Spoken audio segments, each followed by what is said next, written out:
نحمدہ ونصلی علی رسولہ الکریم۔ قال الامام حجۃ الاسلام الشیخ ولی اللہ دہلوی باب اسرار الترغیب والترہیب۔ یہ اس مبحث کا 15واں باب ہے۔ سیاست ملیہ سے متعلق امور زیر بحث ہیں، ان میں ایک اہم ترین یہ بھی ہے کہ جو لوگوں کو احکامات جاری کیے گئے ہیں، صحیح اور درست کام کرنے کا جو حکم دیا گیا ہے اور غلط کاموں سے روکا گیا ہے، لوگوں کے دلوں میں اس کی ترغیب و ترہیب، اس کی رغبت دلائی جائے کہ یہ کام اچھا ہے، اس کو کرنا لازمی اور ضروری ہے، اور یہ کام برا ہے، اس سے بچنا ضروری ہے۔ محض قانون کا نفاذ کافی نہیں ہوتا، بلکہ نفاذ کے بعد لوگوں کو اس بات کا شوق دلانا، رغبت دلانا کہ وہ ذمے لگائے گئے امور کو ذوق و شوق کے ساتھ سر انجام دیں، اور جن سے روکا گیا ہے ان سے بہر صورت رکنے کی کوشش کریں۔ اسی حوالے سے یہ باب ہے، باب اسرار الترغیب والترہیب۔ سب سے پہلے تو یہ بات واضح کی ہے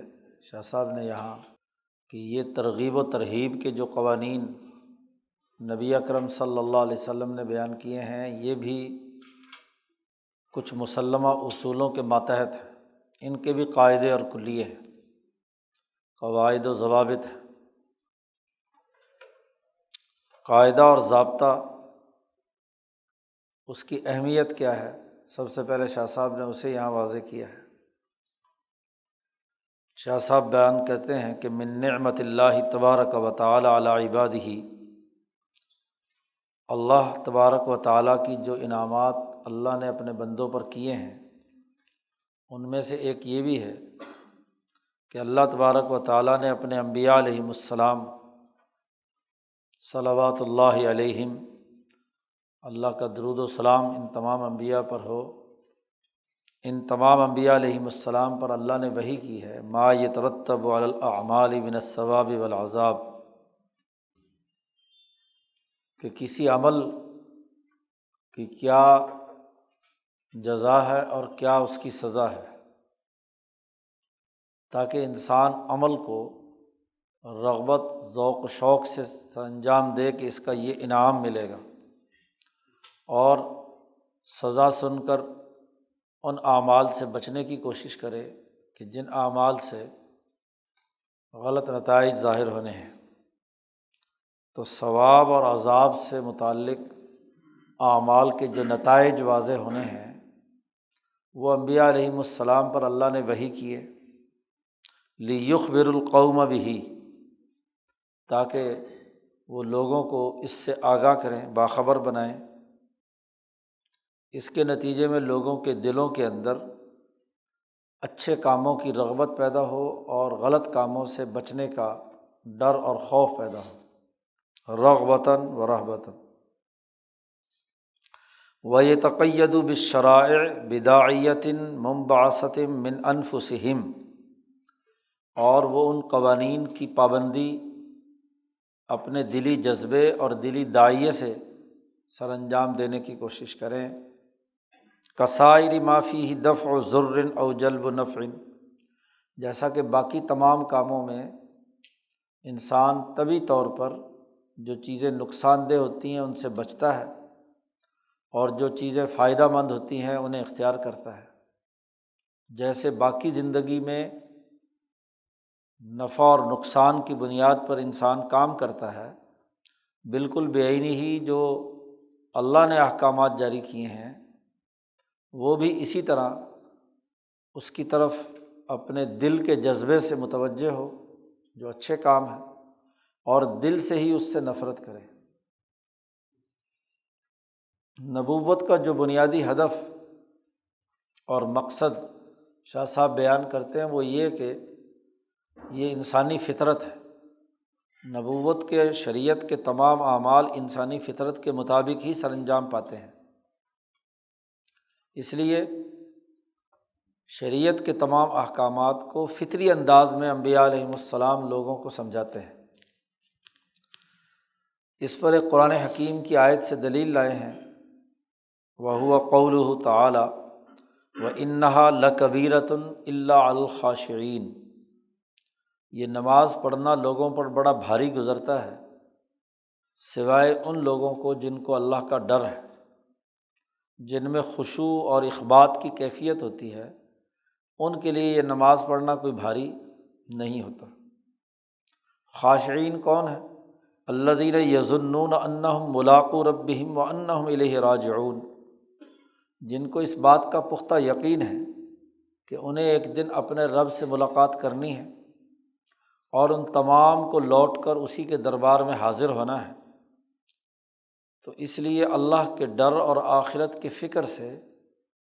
کہ حساب کتاب اعمال کا ہونا ہے، تو اس ڈر سے لوگ نماز پڑھتے ہیں، تو نماز پڑھنا ان کے لیے کوئی بھاری نہیں ہوتا۔ جیسے دنیا میں حکومت نے کوئی کام ذمہ لگایا ہوا ہو کسی سرکاری ملازم کے، تو اسے معلوم ہے کہ اگر میں یہ کام نہیں کروں گا تو میری ملازمت ختم ہو جائے گی، یا اس پر اگر کوئی سزا مقرر ہے تو سزا ملے گی۔ تو جیسے انسان اپنے مفوضہ کام دنیا میں اس لیے سر انجام دیتا ہے کہ اگر یہ نہیں کروں گا تو کسی سزا کا مستحق ہوں گا، یا جو حکام بالا ہیں ان کے سامنے حاضری دینی پڑے گی اور وہاں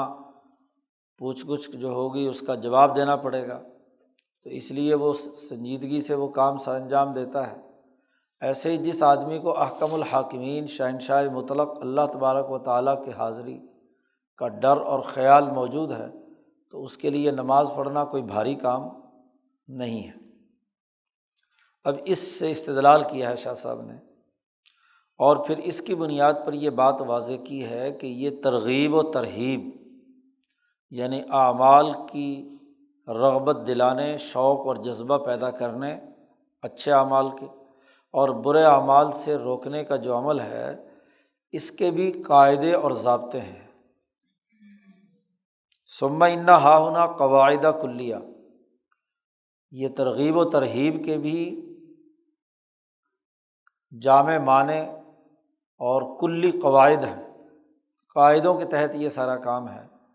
یہ بغیر کسی قاعدے کے ویسے ہی شوق دلانے کے لیے جھوٹی سچی باتیں بیان کرنے کا معاملہ نہیں ہے کہ کسی عمل کا کوئی نتیجہ ظاہر نہ ہو، میں ویسے ہی لوگوں کو جیسے بڑے بچوں کو بے وقوف بنانے کے لیے ویسے ہی کہہ دیتے ہیں کہ یہ کرو گے تو یہ مل جائے گا، حالانکہ ان کا دینا مقصد نہیں ہوتا۔ تو اللہ تبارک و تعالیٰ اور ان کی طرف سے جو انبیاء علیہم السلام لوگوں کو کسی کام پر ابھارتے ہیں یا کسی کام سے روکتے ہیں، وہ بھی قواعد کے تحت ہیں، قاعدے اور کلیے ہیں۔ ان قاعدے و کلیوں کو جب تک نہ سمجھا جائے تو دراصل کسی بھی سوسائٹی کے لیے اچھے احکامات کی رغبت دلانے، ذوق و شوق پیدا کرنے کا عمل صحیح طریقے سے وقوع پذیر نہیں ہوتا۔ تو اس باب میں شاہ صاحب نے قاعدے کلیے بیان کیے ہیں جو کسی بھی اچھے کام پر ابھارنے اور برے کام سے روکنے کے لیے۔ شاہ صاحب کہتے ہیں یہاں اگر ہم پوری شریعت کا مطالعہ کریں، نبی اکرم صلی اللہ علیہ وسلم کی تمام تر احادیث کا، تو ان کے چند کلی قواعد ہمارے سامنے آتے ہیں۔ یہاں اس باب میں شاہ صاحب نے 5 بنیادی قاعدے یا اصول بیان کیے ہیں۔ فرماتے ہیں الیہا ترجع جزیات الترغیب والترہیب، ترغیب و ترہیب کی جتنی بھی جزیات حضور صلی اللہ علیہ وسلم نے مختلف شعبوں سے متعلق بیان کی ہیں، وہ تمام انہی قواعد کے ذیل میں آ جاتی ہیں۔ شاہ صاحب کا یہی کمال ہے کہ وہ سسٹم سے متعلق بنیادی قاعدوں کی نشاندہی کرتے ہیں، اور پھر جتنے بھی بکھرے ہوئے امور ہیں ان تمام کو انہی قواعد کی روشنی میں سمجھنے سمجھانے کا ایک مکمل نظام بیان کرتے ہیں۔ ترغیب و ترہیب کسی کام کے لیے، ترغیب و ترہیب اس کے لیے فضائل اعمال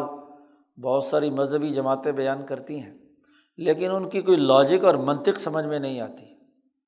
ہاں جی، بس جس کا جی چاہتا ہے اپنی طرف سے خود ساختہ کچھ فضائل بتلا دیتا ہے، یا ترغیب و ترہیب کے لیے اپنی طرف سے بہت ساری گھڑی ہوئی چیزیں لوگ پیش کر دیتے ہیں۔ دین چونکہ ایک سسٹم کے تحت کام کر رہا ہے، پیچھے شاہ صاحب کئی جگہ یہ بات کہہ چکے ہیں کہ لیس فی دین اللہ جزاف، اللہ کے دین میں اٹکل پچو اور اندازے کی باتیں نہیں ہیں، ہر چیز پورے سسٹم کے ساتھ ہے، پورے منضبط قاعدوں اور ضابطوں کے تحت ہے۔ تو یہ ترغیب و ترہیب کے سلسلے میں جتنی بھی روایات ہے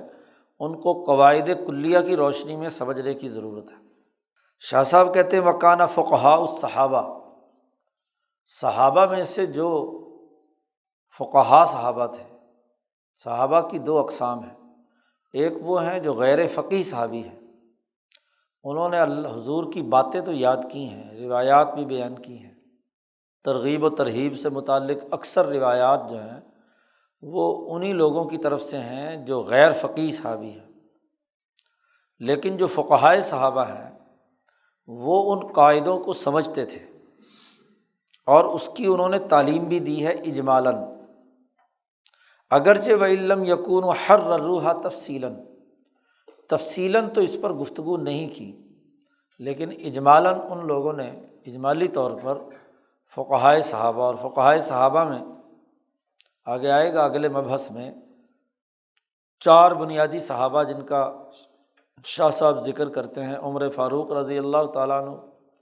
عبداللہ ابن مسعود رضی اللہ تعالیٰ عنہ، اور حضرت علی المرتضیٰ۔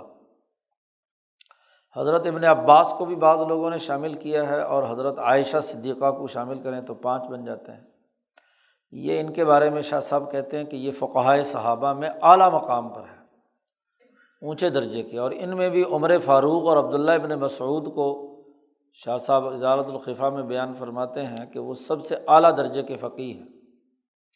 تو ان لوگوں نے وہ قاعدے اور ضابطے، ان کی تعلیم و تربیت آگے لوگوں کو کی ہے اجمالی طور پر، اگرچہ اس کی تفصیلات انہوں نے قلم بند نہیں کی، انہیں محکم طور پر بیان نہیں کیا،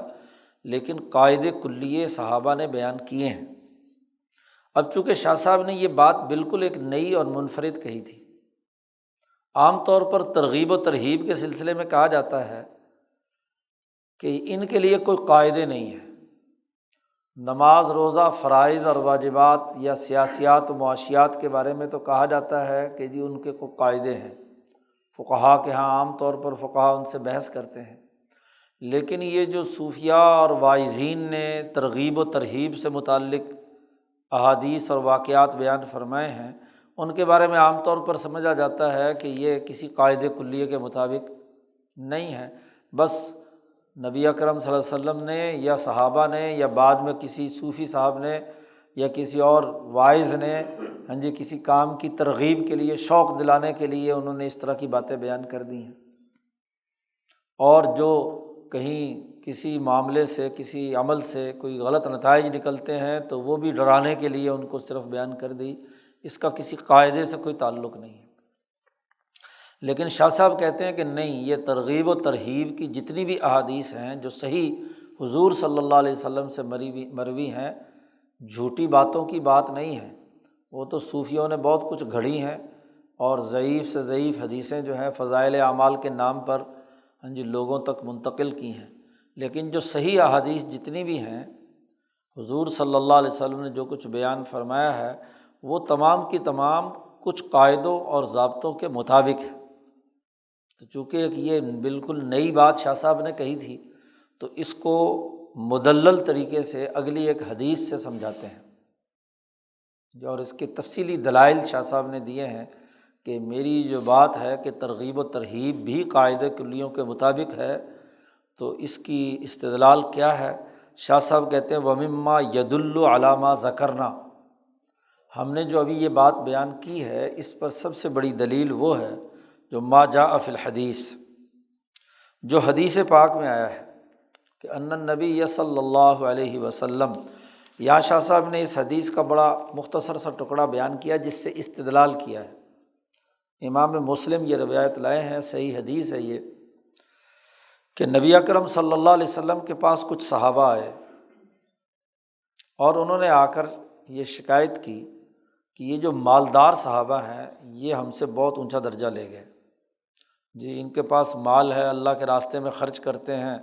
تو نماز بھی جیسے ہم پڑھتے ہیں یہ نماز پڑھتے ہیں، روزہ بھی ہم جیسے رکھتے ہیں روزہ رکھتے ہیں،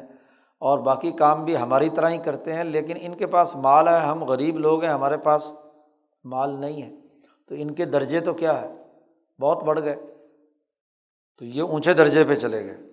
ذہب اہل الدثور بالاجور، تو یہ انہوں نے شکایت کی حضور صلی اللہ علیہ وسلم سے، تو آپ صلی اللہ علیہ وسلم نے فرمایا کہ کیا تمہارے لیے اللہ پاک نے وہ چیزیں نہیں رکھی جو تم صدقہ خیرات کر سکو؟ مال سے ہی تھوڑا ہی صدقہ ہوتا ہے، صدقہ اور خیرات کا تعلق صرف مال سے تھوڑا ہی ہے، اور بھی بہت ساری چیزیں ہیں صدقہ اور خیرات سے متعلق۔ تو حضور صلی اللہ علیہ وسلم نے فرمایا جب بھی تم ایک تسبیح پڑھتے ہو، سبحان اللہ و بحمدہ یا سبحان ربی العظیم پڑھتے ہو، تو یہ بھی صدقہ ہے۔ وہ اگر مال دے کر صدقہ کرتے ہیں تو تم یہ جو نماز، فرض نمازوں کے بعد ہم تسبیحات پڑھتے ہیں سبحان اللہ الحمدللہ، تو یہ جب تم ایک دفعہ ایک تسبیح پڑھتے ہو تو یہ بھی صدقہ ہے، اور جب تم ایک دفعہ اللہ اکبر کہتے ہو تو یہ بھی صدقہ ہے، اور الحمدللہ کہتے ہو تو یہ بھی صدقہ ہے۔ کلمہ طیبہ کا جب بھی ذکر کرتے ہو تو یہ ذکر بھی کیا ہے، صدقہ ہے۔ ایسے ہی کسی کو نیکی کے کاموں کا حکم دیتے ہو، امر بالمعروف کرتے ہو تو یہ بھی صدقہ ہے۔ انسانی بھلائی کے لیے کوئی بھی اچھی بات لوگوں کو کہی، ان کو کسی سیدھے راستے پر ڈالا تو یہ بھی صدقہ ہے۔ کسی کو برائی سے روکا، غلط کاموں سے روکا، ظلم و ستم کے نظام کو ختم کیا تو یہ بھی کیا ہے، صدقہ ہے۔ حتیٰ کہ حضور صلی اللہ علیہ وسلم نے فرمایا کہ تم میں سے کوئی آدمی اپنی بیوی سے تعلق قائم کرتا ہے تو یہ بھی صدقہ ہے۔ اب اس کو شاہ صاحب نے یہاں استدلال کیا ہے وفی بضع احدکم صدقہ۔ اب صحابہ کو پہلے سارے صدقے تو سمجھ میں آ گئے کہ جی نماز بھی صدقہ ہے، تسبیح بھی صدقہ ہے، فلاں بھی صدقہ ہے، امر بالمعروف بھی صدقہ ہے، نہی عن المنکر بھی صدقہ ہے، یہ بیوی سے تعلق جو ہے یہ صدقہ کیسے ہے؟ اس پر صحابہ نے یہ سوال کیا ہے، جس کو یہاں شاہ صاحب یہ پوری حدیث آگے لائے ہیں۔ ان النبی صلی اللہ علیہ وسلم، نبی اکرم صلی اللہ علیہ وسلم نے ارشاد فرمایا وفی بضع احدکم صدقہ، تم اپنی بیوی سے جب تعلق قائم کرتے ہو، شہوت پوری کرتے ہو تو یہ بھی صدقہ ہے۔ تو صحابہ نے کہا عجیب بات ہے، ایاتی احدنا شہوتہ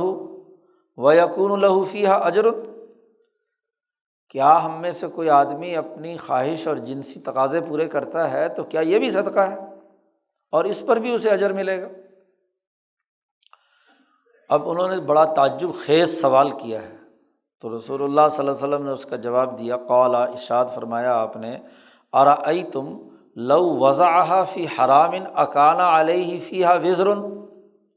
اگر وہ یہی شہوت پوری اگر حرام راستے سے کرے، زنا کاری کرے تو کیا اس پر سزا ہے یا نہیں؟ کہا کہ ہاں ہے۔ تو حضور نے فرمایا کہ جب حلال کرے تو پھر صدقہ کیوں نہیں ہے؟ تو فما توقفوا فی ھذہ المسئلہ دون غیرہا، اب صحابہ کو اس مسئلے میں بڑا توقف ہوا، باقی کسی چیز پر کوئی سوال نہیں کیا، تسبیح بھی، تہلیل بھی، تحمید بھی، امر بالمعروف بھی، نہی عن المنکر بھی، ان پر کوئی سوال نہیں ہے، سوال اس آخری جملے پر ہوا، وَمَشْتَبَهَ عَلَيْهِ لِمِّيَّتُهَا، اب صحابہ پر جو چیز مشتبہ ہو گئی وہ اس کی دلیل تھی کہ کیا دلیل ہے اس بات کی کہ انسان جنسی خواہش پوری کرے اور اسے اجر اور صدقہ ملے، اس کی دلیل کیا ہے؟ اب یہ جو صحابہ نے سوال کیا ہے اس کا مطلب یہ ہے کہ صحابہ یہ سمجھتے ہیں کہ ہر عمل کا ایک مخصوص نتیجہ ہے، گویا کہ عمل اور اس کے نتائج کے درمیان جو منطقی ربط ہے، اس منطقی ربط کو صحابہ سمجھ رہے ہیں کہ ہونا چاہیے، تو اس شہوت پورا کرنے میں اور اجر میں یا صدقے میں منطقی ربط کیا ہے، اس کی عقلی دلیل کیا ہے؟ اسی لیے شاہ صاحب نے یہاں آگے بڑی تفصیل کے ساتھ اس حدیث کا جائزہ لیا ہے، اور سوال کا جو بنیادی نقطہ ہے جی پوائنٹ جو بنیادی بنتا ہے، کویسچن مارک ہے، وہ کیا ہے، اس کو شاہ صاحب نے واضح کیا ہے، اور پھر حضور نے جو جواب دیا ہے اس کا بنیادی نقطہ کیا ہے۔ اسی سے یہ قانون اور قاعدہ معلوم ہوا کہ ہر عمل کی جو ترغیب و ترہیب حضور نے دی ہے وہ کسی قاعدے کے تحت ہے، کسی منطقی نظام کے تحت ہے۔ وہ ایسے نہیں کہ بغیر کسی ربط کے حضور صلی اللہ علیہ وسلم نے کہہ دیا کہ جی فلانا کام کرو تو یہ فائدہ ہوگا اور فلانا کرو تو یہ نقصان ہوگا۔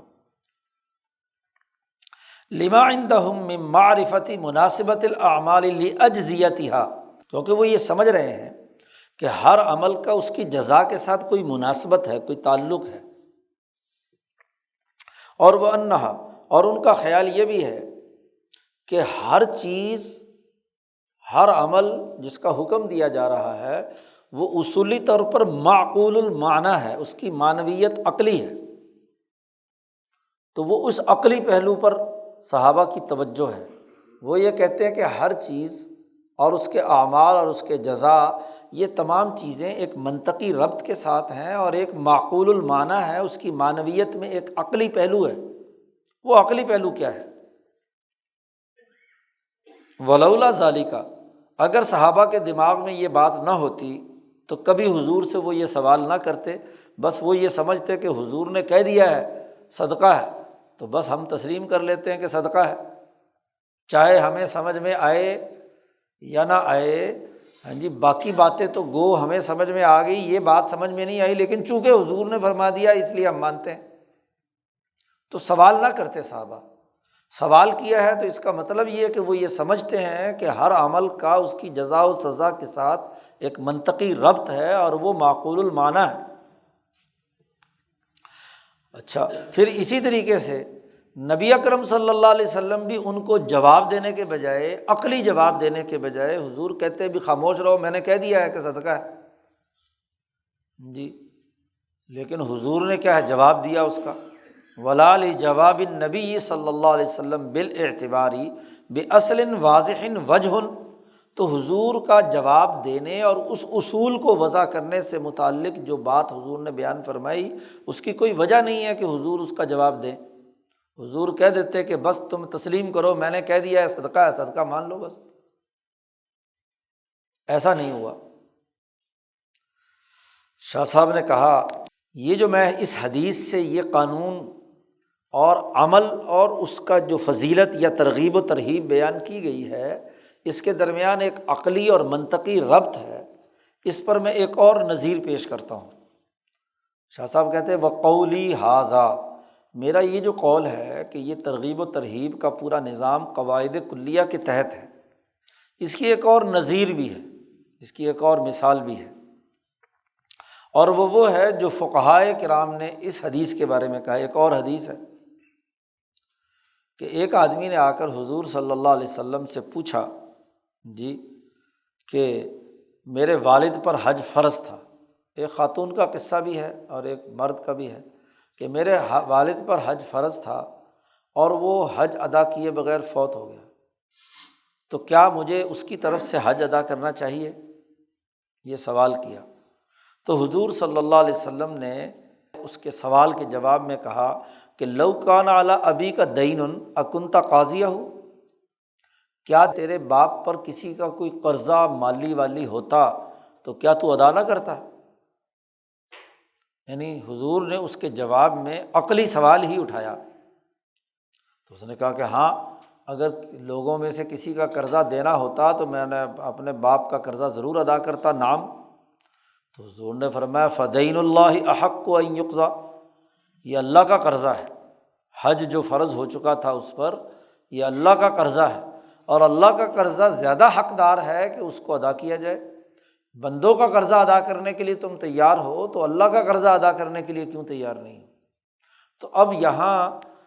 انسانوں کے قرضے اور اللہ کے قرضے،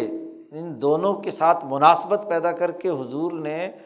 سبب بیان کر دیا کہ جو بھی قرضہ ہے وہ ادا کرنا ہے۔ تو ایک عقلی جواب دے کر بات سمجھائی نبی اکرم صلی اللہ علیہ وسلم نے۔ تو یہ بھی فقہاء نے کہا ہے اسی کی بنیاد پر کہ حج بدل کرنا اس کی طرف سے،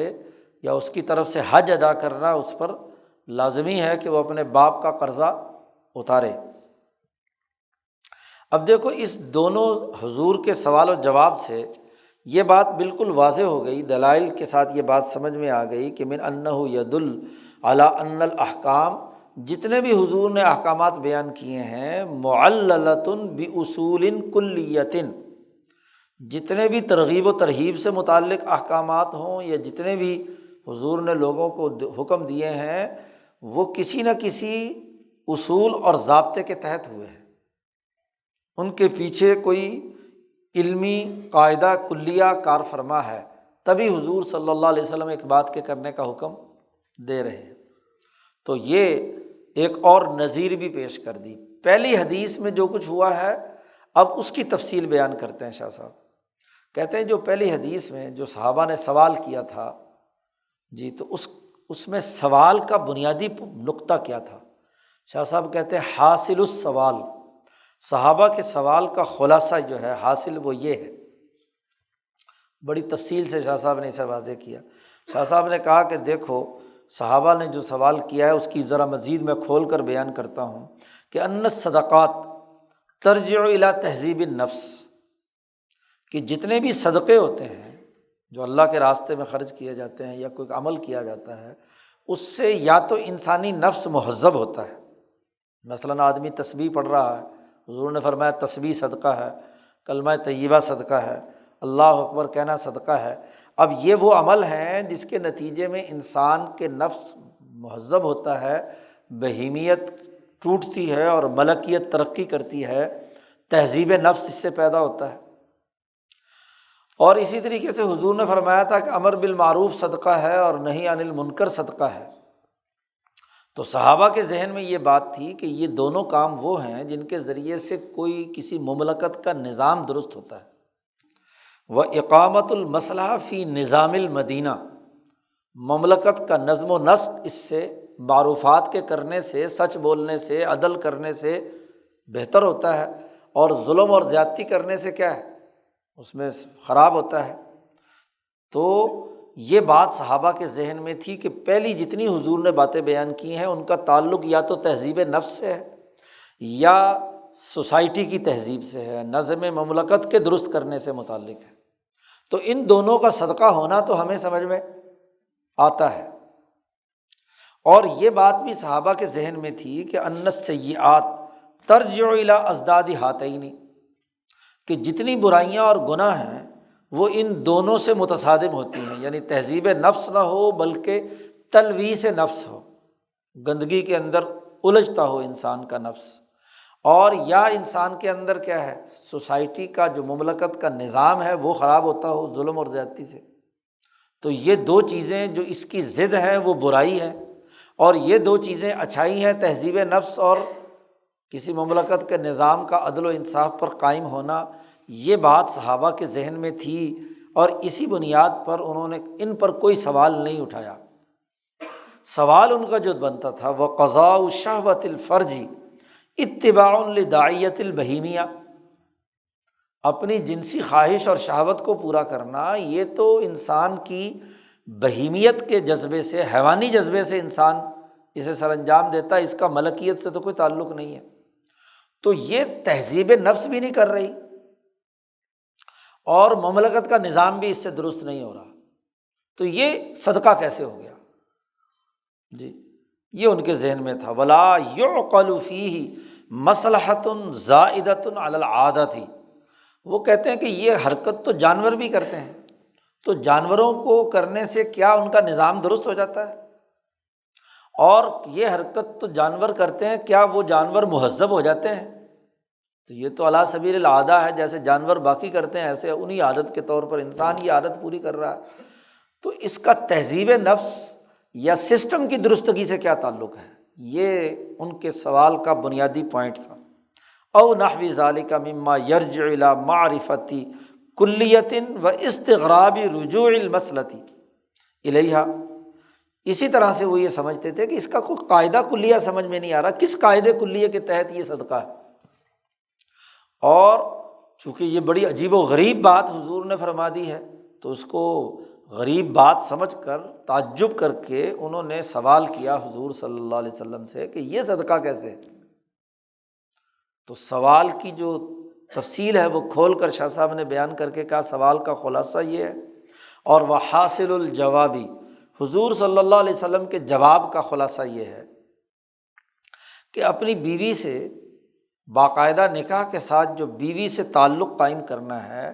یہ اپنی اور اپنی بیوی کی شرمگاہ کی حفاظت ہے کہ وہ غلط جگہ پر، ظاہر ہے ایک طبعی تقاضا ہے، تو یہ بھی تو تہذیب نفس کا ایک حصہ ہے کہ جب انسان پر یہ شہوت کا غلبہ ہوتا ہے اور اگر وہ غلط جگہ پر اسے استعمال کرے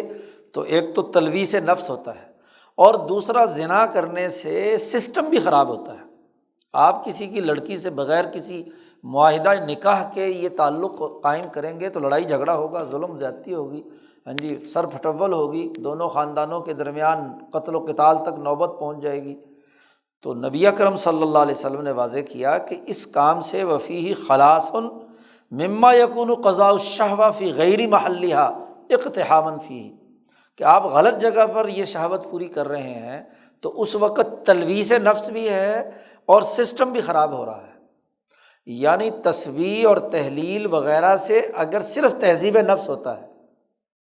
اور امر بالمعروف اور نہی عن المنکر سے صرف سسٹم درست ہوتا ہے، لیکن یہ ایک ایسا عمل ہے کہ جس کے ذریعے سے تہذیب نفس بھی ہے کہ انسان کی بہیمیت ختم ہو جاتی ہے، وہ جو جوش اور جذبہ اور اس کے اوپر جو حیوانیت طاری ہوتی ہے وہ ایک صحیح جگہ پر استعمال کرنے سے وہ حیوانیت اس کی ختم ہو کے نارمل ہو جاتا ہے۔ تہذیب نفس بھی اس سے ہوتی ہے، اور اسی طریقے سے کیا ہے، اس کے نتیجے میں جب ایک معاہدے کے ساتھ، ایک سوسائٹی کی ذمہ داریوں کے ساتھ، اور پھر اولاد اور توالد و تناسل کی نیت سے وہ یہ کام کرتا ہے کہ انسانی نسل آدم بڑھے، اس نقطۂ نظر سے وہ تعلق قائم کرتا ہے، تو گویا کہ نظم مملکت اور سسٹم کو بھی درست کرنے سے متعلق ہو گیا۔ اس میں دونوں پہلو پائے جاتے ہیں۔ تو گویا کہ اس حدیث کی تشریح میں شاہ صاحب نے یہ بات واضح کر دی کہ ان دونوں حدیثوں سے یہ بات سمجھ میں آتی ہے کہ جن جن چیزوں کی حضور نے ترغیب دی ہے اور جن جن چیزوں سے لوگوں کو ڈرایا ہے وہ بھی قواعد کلیہ کے ماتحت ہے۔ ان دونوں حدیثوں سے وہ علت پر مبنی قاعدہ اور ضابطہ سمجھ میں آتا ہے۔ یہ بات شاہ صاحب واضح کرنے کے بعد فرماتے ہیں وَلِلتَّرْغِیبِ وَالتَّرْہِیبِ طُرُقٌ، ترغیب اور ترہیب کے بہت سے طریقے ہیں، اور وَلِكُلِّ طَرِيقَةٍ سِرٌ، اور ہر طریقے کا ایک راز ہے، ایک ضابطہ ہے، ایک قاعدہ ہے۔ شاہ صاحب کہتے ہیں نحن ننبہک علی معظم تلک الطرق، طریقے تو بے شمار ہیں لیکن ان تمام طریقوں میں جو بنیادی قاعدے اور ضابطے وجود میں آتے ہیں وہ ان میں سے چند ایک بڑے بڑے 5 بنیادی قاعدے ہم آپ کے سامنے بیان کرتے ہیں، آپ کو متنبہ کرتے ہیں، بتلاتے ہیں جی ان بڑے بڑے بنیادی اصولوں کو۔ شاہ صاحب نے یہاں 5 بنیادی قاعدے بیان کیے ہیں۔ ومنہا، سب سے پہلا قاعدہ جی قاعدہ کلیہ، بیان الاصل المترتب علی العمل فی تہذیب النفس من انکسار احدی القوتین او غلبتها او ظہورها۔ نبی اکرم صلی اللہ علیہ وسلم نے کسی عمل کے کرنے سے جو نتیجہ یا اثر مرتب ہوتا ہے انسانی نفس پر، اس کو حضور نے بیان فرمایا، اور وہ اثر جو مرتب ہوتا ہے اس کی 2 نوعیتیں ہیں۔ ایک تو یہ کہ انسان کی بہیمیت ٹوٹتی ہے، مثلاً اس عمل سے ایک قوت ٹوٹی، اور جو ملکیت کی قوت ہے وہ غالب آئی اور طاقتور اور مضبوط ہوئی، ظاہر ہوئی۔ اب اس بہیمیت اور ملکیت دونوں کا مجموعہ ہے انسان، تو کچھ اعمال وہ ہیں جو بہیمیت کو کیا ہے کنٹرول کرتے ہیں اور ملکیت کو غالب کرتے ہیں، جن کا تعلق تہذیب نفس سے ہے۔ نبی اکرم صلی اللہ علیہ وسلم نے جب ان کاموں کی ترغیب و ترہیب کی تو شریعت کی زبان نے اسے تعبیر کیا اس بات سے کہ جب تم یہ کام کرو گے تو تمہارے لیے نیکیاں لکھی جائیں گی۔ یہ کتابت الحسنات کہا گیا کہ نیکیاں لکھی جائیں گی، یا محو السیئات کہا کہ گناہ مٹ جائیں گے، تو یہ گناہوں کے مٹنے اور نیکیوں کے لکھنے کا مطلب یہ ہے کہ انسان کے اندر جو روح کی حقیقت، یاد کیجیے جو پیچھے شاہ صاحب نے باب حقیقت الروح میں بیان کی تھی کہ ملکیت اور بہیمیت کا مجموعہ ہے۔ اب جب انسان کوئی برا عمل کرتا ہے تو اس کی بہیمیت، اس کی روح کے اوپر وہ برا عمل کا ایک سیاہ نقطہ لکھا جاتا ہے، نقش ہو جاتا ہے، اور جب وہ اچھا عمل کرتا ہے تو ایک سفید نقطہ اس کے اوپر لکھا جاتا ہے۔ تو یہ جو حضور نے فرمایا کہ اچھا عمل کرو گے تو کتابت الحسنات، اچھائی اور نیکی لکھی جاتی ہے، تو روح کے اوپر وہ لکھی جاتی ہے، نقطہ لکھا جاتا ہے، اور جب وہ اچھا عمل کرو گے تو اس کے نتیجے میں مثلاً فلاں گناہ ختم ہو جاتے ہیں، تو محو السیئات کہا، کیونکہ جب بہیمیت کا برا نقطہ اچھے عمل سے کیا ہے ختم ہو گیا تو ظاہر ہے کہ وہاں اچھا نقطہ لگ گیا، تو اس کو محو السیئات کہا گیا۔ اس کے لیے ایک حدیث لائے ہیں، نبی اکرم صلی اللہ علیہ وسلم نے ارشاد فرمایا، بخاری اور مسلم کی حدیث ہے تفصیلی، کہ آپ صلی اللہ علیہ وسلم نے ارشاد فرمایا کہ من قال، جس آدمی نے یہ کہا لا الہ الا اللہ، یہ دعا نبی اکرم صلی اللہ علیہ وسلم نے سکھائی ہے کہ من قال لا الہ الا اللہ وحدہ لا شریک لہ لہ الملک ولہ الحمد وہو علی کل شیء قدیر، کہ سوائے اللہ کے اور کوئی نہیں، وہ اکیلا ہے، اس کا کوئی شریک نہیں، پوری دنیا کی حکمرانی اسی کے قبضے میں ہے، اسی کی حمد و ثنا ہے، اور وہ ہر چیز پر قادر ہے۔ جس آدمی نے پورے ذوق شوق اور اہتمام کے ساتھ فی یومن مئۃ مرہ، ایک دن میں 100 مرتبہ کسی نے یہ پڑھ لیا، تو کان لہو، اس کے لیے یہ پڑھنا عدل 10 رقاب، 10 گردنوں کو آزاد کرانے کے برابر ہے، 10 غلاموں کو آزاد کرانے سے برابر ہے، کیونکہ اس نے جو یہ عزم اور ارادے سے اللہ کی حکمرانی کو دنیا میں تسلیم کرتے ہوئے اس کی حکمرانی کے غلبے کے جذبے اور نظریے سے یہ پڑھا، تو اس کے نتیجے میں غلامی کی جتنی ذہنیتیں ہیں کم از کم 10 انسانوں کی غلامی کی ذہنیت سے وہ نکل جائے گا۔ اور وہ کتبت لہو، اور اس کے لیے 100 نیکیاں لکھی جائیں گی، یعنی اس کے نفس پر 100 نورانی نقطے لگ جائیں گے جتنی دفعہ وہ پڑھے گا۔ وہ محیت عنہ 100 سیئۃ، اور 100 جو سیاہ نقطے برے کسی کام کی وجہ سے اس کے نفس پر لگے ہوئے تھے وہ مٹ جاتے ہیں۔ وکانت لہو حرزا من الشیطان یومہ ذالک حتی یمسی، اور جب صبح کے وقت کوئی آدمی یہ 100 مرتبہ پڑھ لے تو اس کے لیے اس دن شیطان سے حفاظت ہو جاتی ہے، شیطان اس پر وسوسے اور اس کو خراب اور گمراہ کرنے کی طرف لے جانے میں کیا ہے رکاوٹ پیدا ہو جاتی ہے شام تک کے لیے، اور جب وہ شام کو پڑھتا ہے تو اگلی پوری رات تک کے لیے۔ وَلَمْ يَأْتِ أَحَدٌ بِأَفْضَلَ مِمَّا جَاءَ بِهِ إِلَّا رَجُلٌ عَمِلَ أَكْثَرَ مِنْهُ، اور اس سے افضل ترین آدمی اور کوئی نہیں ہوتا سوائے اس آدمی کے جو اس سے زیادہ پڑھے یا اس سے افضل کوئی اور عمل اس نے کیا ہو۔ یہ ایک حدیث لائے ہیں، شاہ صاحب کہتے ہیں اس ذکر کی ہم پیچھے جو مبحث البر والاسم میں جہاں ذکر اللہ کی اہمیت پر شاہ صاحب نے گفتگو کی تھی، وہاں اس حدیث کے یہ فضیلت بیان فرمائی تھی۔ یہاں تو صرف قاعدہ اور کلیہ سمجھانے کے لیے بات کر رہے ہیں کہ یہ قاعدہ کلیہ یہ ہے کہ کسی عمل کا یہ نتیجہ جو حضور نے ترغیب دیتے ہوئے بیان کیا، تو دراصل وہ بہیمیت کی کسی نہ کسی قوت کو کم کرنے اور ملکیت کی کسی نہ کسی قوت کو بلند کرنے کے لیے ہوتا ہے۔ جتنے بھی اس سے متعلق وظائف حضور نے بیان کیے ہیں جن کا تعلق تہذیب نفس سے ہے، وہ تمام کے تمام بہیمیت کو کمزور کرنے اور ملکیت کو مضبوط کرنے سے متعلق ہے۔ پہلا قاعدہ بیان کر دیا۔ دوسرا قاعدہ اسی حدیث سے، یہ جو ابھی پیچھے گزری ہے، اسی حدیث سے بیان کیا کہ بیان اثرہ فی الحفظ عن الشیطان وغیرہ۔ پہلا قاعدہ یہ ہے کہ یا تو نفس انسانی میں سے جو بہیمیت ہے اسے کمزور کرنے کے لیے، اور جو ملکیت ہے اس کو طاقتور کرنے کے لیے، اور دوسرا اصول یہ ہے کہ جو حضور صلی اللہ علیہ وسلم نے جتنے بھی فضائل سے متعلق احادیث بیان کی ہیں ان کا تعلق شیطانی اثر سے بچنا ہے۔ ایک تو انسان کا نفس ہے جو وسوسے ڈالتا ہے اور اس کو غلط راستے کی طرف لے جاتا ہے، جس کو قرآن نے کہا وما ابرئ نفسی ان النفس لامارۃ بالسوء، کہ میرا نفس جو ہے وہ برائیوں کا حکم دیتا ہے۔ اور دوسرا انسان کا دشمن شیطان ہے جو باہر بیٹھا ہوا ہے اور نفس کو وسوسے ڈالتا ہے۔ تو جب انسان یہ اعمال کرتا ہے جن کے بارے میں حضور نے فرمایا کہ اس کے نتیجے میں شیطان کا اثر ختم ہو جاتا ہے، تو شیطان کو روکنے کے لیے وَكَانَ فِي حِرْزٍ مِّنَ الشَّيْطَانِ حَتَّى يُمْسِيَ، یہاں تک کہ شام ہو۔ یا ایک اور حدیث آئی ہے، اس کا بھی شاہ صاحب ایک ٹکڑا لائے ہیں یہاں پر، کہ جس آدمی نے سورۃ البقرہ روزانہ تلاوت کی، حضور نے فرمایا اقرؤوا سورۃ البقرہ، سورۃ البقرہ پڑھا کرو،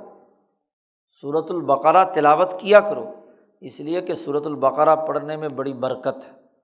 جو سورۃ بقرہ پڑھتا ہے اس کو برکت ہے، اور اس کا چھوڑنا نہ پڑھنا بہت بڑی حسرت اور ندامت ہے جی۔ اور پھر حضور نے فرمایا کہ جو آدمی سورۃ البقرہ پڑھتا ہے اس پر کوئی بھی طاقتور قابو نہیں پا سکتا، لا یستطیع البطلہ، جنات ہوں، شیطان ہوں، یا انسانوں میں سے بھی کوئی ظالم ہو تو وہ بھی اس کے اوپر طاقت، وہ سورۃ البقرہ جی انسان کے پورے وجود کی حفاظت کا سبب بن جاتی ہے۔ حدیث پاک پیچھے آپ نے پڑھی ہے، شاہ صاحب لائے تھے، بخاری میں روایت ہے کہ یہ سورۃ بقرہ اور آل عمران قیامت میں آئیں گی بدلیوں کی شکل میں جی، غمامتانی او غیایتانی، اور قبر میں بھی انسان کی حفاظت کرتی ہیں یہ دونوں صورتیں، اس لیے ان کو زہراوین کہا جاتا ہے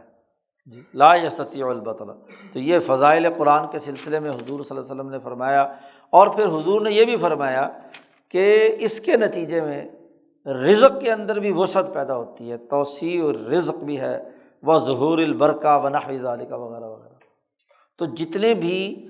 اس سے متعلق جو حضور نے ترغیب و ترہیب سے متعلق احادیث بیان کی ہیں ان کا تعلق دوسرا قاعدہ اور ضابطہ یہ ہے کہ وہ شیطانی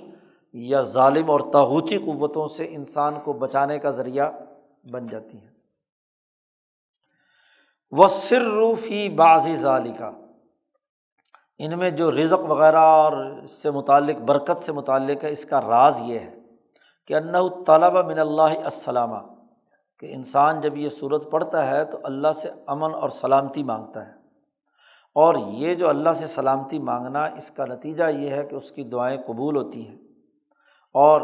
یہی بات اللہ تبارک و تعالیٰ سے روایت کرتے ہوئے رسول اللہ صلی اللہ علیہ وسلم نے بیان فرمائی۔ یہ ایک لمبی حدیث کا حصہ ہے، اور حدیث یہ ہے کہ جب بندہ میرے قریب ہوتا ہے، نوافل پڑھتا ہے، عبادت کرتا ہے، تو میں اس سے محبت کرتا ہوں، پھر میں اس کا ہاتھ بن جاتا ہوں، میں اس کا کان بن جاتا ہوں، میں اس کی آنکھیں بن جاتا ہوں، آنکھوں سے دیکھتا ہے، کانوں سے سنتا ہے، ہاتھ سے پکڑتا ہے۔ اور اس میں حضور صلی اللہ علیہ وسلم نے فرمایا کہ جب وہ مجھ سے پناہ مانگتا ہے، لئن استعاذنی، اتنا ٹکڑا شاہ صاحب یہاں لائے ہیں، لئن استعاذنی، اگر جب مجھ سے پناہ مانگتا ہے تو میں اسے اپنی پناہ میں لے لیتا ہوں، لأعیذنہ ولئن سألنی، اور اگر وہ مجھ سے سوال کرتا ہے رزق کا، کسی اور چیز کا، کسی اور مصیبت سے دور ہونے کا، تو میں اسے ضرور عطا کرتا ہوں۔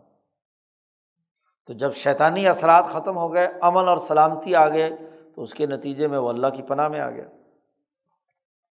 ایسے ہی بعض دوسری احادیث میں جو ذکر وغیرہ سے متعلق بات آئی ہے کہ جو آدمی اللہ کے ذکر میں پوری توجہ سے مشغول ہوتا ہے اور عالم جبروت یعنی اللہ کی ذات و صفات کی طرف متوجہ ہوتا ہے، والاستمداد من الملکوت، اور ملائے اعلیٰ کے فرشتوں سے مدد مانگتا ہے، تو اس آدمی کے اس تعلق اور اس ذکر کی کثرت اور مشغولیت کے نتیجے میں شیطانی چیزوں سے اس کی جو مناسبت ہے وہ منقطع ہو جاتی ہے، یقطع المناسبہ بہؤلاء، اور اس کی ایک تاثیر فرشتوں کی مناسبت سے۔ اب اصل میں شاہ صاحب نے یہاں فرشتوں اور ملکوت اور جبروت کا الگ الگ ذکر کیا ہے، تو یہ انسانوں کی استعداد کا فرق ہے۔ کچھ انسان جو ہیں وہ عالم ملکوت سے ربط پیدا کر کے اس سے چیزیں مانگتے ہیں جو مالا سافل سے تعلق رکھتے ہیں، اور جو عالم جبروت سے تعلق رکھنے والے یعنی ملائے اعلیٰ سے تعلق رکھنے والی ملکوت عالیہ کے لوگ ہیں ان کو اس کے مطابق مناسبت حاصل ہوتی ہے۔ اسی طرح بار اور احادیث جو اسی سلسلے میں آئی ہیں ان میں بھی یہ ہے کہ فرشتے ایسی حالت میں ان لوگوں کے لیے دعا کرتے ہیں اور اس کے نتیجے میں فیدخل فی شراج کثیرہ، جیسے پانی نہیں بہتا، شراج کہتے ہیں اوپر سے پانی بہے اور پوری رگوں کے اندر سرایت کر جائے، تو جب ایسا انسان اللہ سے دعا مانگتا ہے اور فرشتوں کی طرف یا اللہ کی طرف متوجہ ہوتا ہے تو اس کے وجود میں اس طریقے سے فرشتوں کی طرف سے اللہ کا فیض آتا ہے جیسے پانی بہہ رہا ہے اور پورے وجود کے اندر سرایت کر رہا ہے۔ اس کے نتیجے میں فتارۃ فی جلب نفع، کبھی تو اس کو بہت اچھے فوائد حاصل ہوتے ہیں اور کبھی اس دعا کے قبولیت کے نتیجے میں وہ کسی نقصان دہ چیز سے بچ جاتا ہے۔ دو اصول، پہلا یہ کہ انسانی نفس کی تہذیب کے لیے ترغیب و ترہیب کے قواعد ہیں، دوسرا یہ کہ شیطانی اثرات سے بچا کر ملائے اعلیٰ سے تعلق پیدا کرنے کے لیے ترغیب و ترہیب سے متعلق احادیث اور روایات ہیں۔ تیسرا جو قاعدہ اور اصول ہے وہ ذرا تفصیلی ہے، اس کو سمجھنے کے لیے تھوڑا سا ذہن کو حاضر کرنا پڑے گا، جی اس کی بڑی تفصیل شاہ صاحب نے بیان کی ہے، اور وہ یہ ہے کہ ترغیب و ترہیب سے متعلق جو نبی اکرم صلی اللہ علیہ وسلم نے بہت ساری روایات بیان فرمائی ہیں وہ یہ ہیں کہ اس عمل کا اثر آخرت میں ظاہر ہوگا۔ بیان و اثرہ فی المعاد، پہلے دو اصولوں کا تعلق اس دنیا میں اس کا ظاہر ہونا ہے کہ یا تو تہذیب نفس ہوگی یا شیطانی اثرات سے انسان محفوظ ہو کر ملائے اعلیٰ سے اس کا تعلق قائم ہو جائے گا۔ اور یہاں یہ جو تیسرا اصول ہے، کسی عمل کا وہ نتیجہ جو حضور نے مرنے کے بعد ظاہر بتلایا کہ قبر میں یہ فائدہ ہے، حشر میں یہ فائدہ ہے، جنت میں جانے کا ذریعہ بنے گا وغیرہ وغیرہ، تو بیان و اثرہ فی المعاد۔ اب یہاں ایک بڑا اہم سوال یہی پیدا ہوتا ہے کہ نبی اکرم صلی اللہ علیہ وسلم نے بہت ساری چیزیں ترغیب و ترہیب کے ضمن میں بیان کی ہیں جن کا تعلق موت کے بعد آخرت کے امور سے ہے، تو یہ آخرت کے امور نبی اکرم صلی اللہ علیہ وسلم پر کس اصول کے تحت منکشف ہوتے ہیں؟ وَسِرُّهُ يَنْكَشِفُ بِمُقَدَّمَتَيْنِ، اس کا راز اگر آپ کو معلوم کرنا ہے تو اس کے لیے دو اصولی مقدمے پہلے سمجھنے ہوں گے، دو مقدمے سمجھ میں آئیں گے تو یہ اصول بھی سمجھ میں آ جائے گا۔ اب وہ دو مقدمے سمجھنے خاصے تھوڑے سے مشکل ہیں، وہاں دماغ حاضر ہوگا، پہلا مقدمہ تو اتنا مشکل نہیں لیکن اس کی تفصیلات بڑی ہیں۔ احداہما، پہلا مقدمہ، پہلی ابتدائی تمہیدی بات یہ ہے کہ ان الشیء لا یحکم علیہ بکونہ سببا للثواب او العذاب فی المعاد حتی یکون لہ مناسبۃ باحد سببی المجازات۔ پیچھے جو مبحث دوم گزرا ہے مجازات والا، وہ اگر یاد ہے تو پھر بات آسانی سے سمجھ میں آ جائے گی۔ وہاں مجازات کے دو بنیادی اسباب بیان کیے تھے، انہی کے ضمن میں شاہ صاحب بات بیان کر رہے ہیں۔ شاہ صاحب فرماتے ہیں کہ جب بھی کوئی چیز جس کے بارے میں حضور نے فرمایا کوئی ترغیب و ترہیب کے سلسلے میں کہ آخرت میں یہ نتیجہ نکلے گا، کوئی چیز کوئی عمل نبی اکرم صلی اللہ علیہ وسلم نے اس پر کوئی حکم لگایا کہ اس کے نتیجے میں آخرت میں یہ ثواب ملے گا یا یہ عذاب ملے گا، تو دراصل اس جزا و سزا، ثواب و عقاب اور اس شے اور اس عمل کے درمیان ایک مناسبت اور ایک تعلق پایا جاتا ہے، اور وہ تعلق مجازات کے دو سببوں میں سے کسی نہ کسی ایک سبب سے متعلق ہے، اور وہ دونوں کون کون سے ہیں آگے بیان کیے جا رہے ہیں۔ اور بڑی آسان سی بات ہے، وہاں شاہ صاحب نے پورا خلاصہ اس کا بیان کیا تھا، اسی کا بطور خلاصے کے یہاں بات بیان کر رہے ہیں۔ اما ان یکون لہ دخل فی الاخلاق الاربع، کہ وہ جو اعمال جن کے ثواب و عقاب کی بات حضور نے فرمائی ہے، یا تو ان کا تعلق اخلاق اربع کو پیدا کرنے سے ہوگا، ان کا دخل ہوگا اخلاق اربع کو پیدا کرنے میں۔ المبنی علیہ السعادۃ، جس پر انسانوں کی کامیابی کا دار و مدار ہے، اور انسانی نفس مثبت یا منفی طور پر اس سے مہذب ہوتا ہے۔ انسانی نفس کو مہذب کرنے کے لیے 4 اخلاق وہاں بیان کیے تھے مجازات کی بحث میں، جو ہم پڑھتے رہتے ہیں، انسانیت کے 4 بنیادی اخلاق، اور شاہ صاحب نے یہاں دوبارہ یاد بھی کرا دیے کہ وہی النظافۃ، طہارت، والخشوع لرب العالمین، اللہ تبارک و تعالیٰ کے سامنے خشوع و خضوع، وسماحت النفس، اور انسانی نفس کی کیا ہے سماحہ، والسعی فی اقامت العدل بین الناس، لوگوں کے درمیان عدل و انصاف کا نظام قائم کرنے کی جد و جہد اور کوشش۔ تو یا تو اس بات کا جس کا حضور نے فرمایا کہ آخرت میں یہ نتیجہ نکلنا ہے سزا یا جزا کی صورت میں، تو اس شے سے اس عمل سے انسان کے اندر اخلاق اربع پیدا ہوں گے یا ازداد اربع پیدا ہوں گے، یعنی ان کی بالکل ضد، نظافت کے بجائے کثافت پیدا ہوگی، خشوع کے بجائے تکبر پیدا ہوگا، سماحت کے بجائے بے وقاری پیدا ہوگی، عدل کے بجائے ظلم پیدا ہوگا۔ تو جو حضور صلی اللہ علیہ وسلم نے بات بیان کی، اس کو ذرا یہاں ایک اور تفصیل کے ساتھ سمجھنے کی ضرورت ہے۔ پہلے والے جو معاملات تھے ان کے اندر بھی تو اثر تھا نا، لیکن اس اثر کا تعلق دنیا میں تھا، جیسے ہی آپ نے کیا فوراً نتیجہ آ گیا۔ آخرت سے متعلق یہ عمل ہے، اور آخرت میں انسان کا عمل نہیں ساتھ جائے گا، وہ عمل تو دنیا میں ہی، جیسے جس میں انسانی فنا ہوگا، عمل تو یہیں کیا ہے ختم ہو جائے گا۔ آخرت میں انسانی نفس کے ساتھ کیا جائے گا، وہ حیات نفسانیہ یا ملکہ یا خلق، جس کو شاہ صاحب نے وہاں واضح کیا تھا، وہ ساتھ جائے گا۔ تو گویا کہ ہر عمل ایک خلق پیدا کرتا ہے، اور یہ خلق جو ہے اس کا نتیجہ ظاہر ہونا ہے کب؟ موت کے بعد۔ تو گویا کہ آخرت میں جتنی چیزوں کے حضور نے فوائد یا ثواب و عقاب بیان فرمائے ہیں،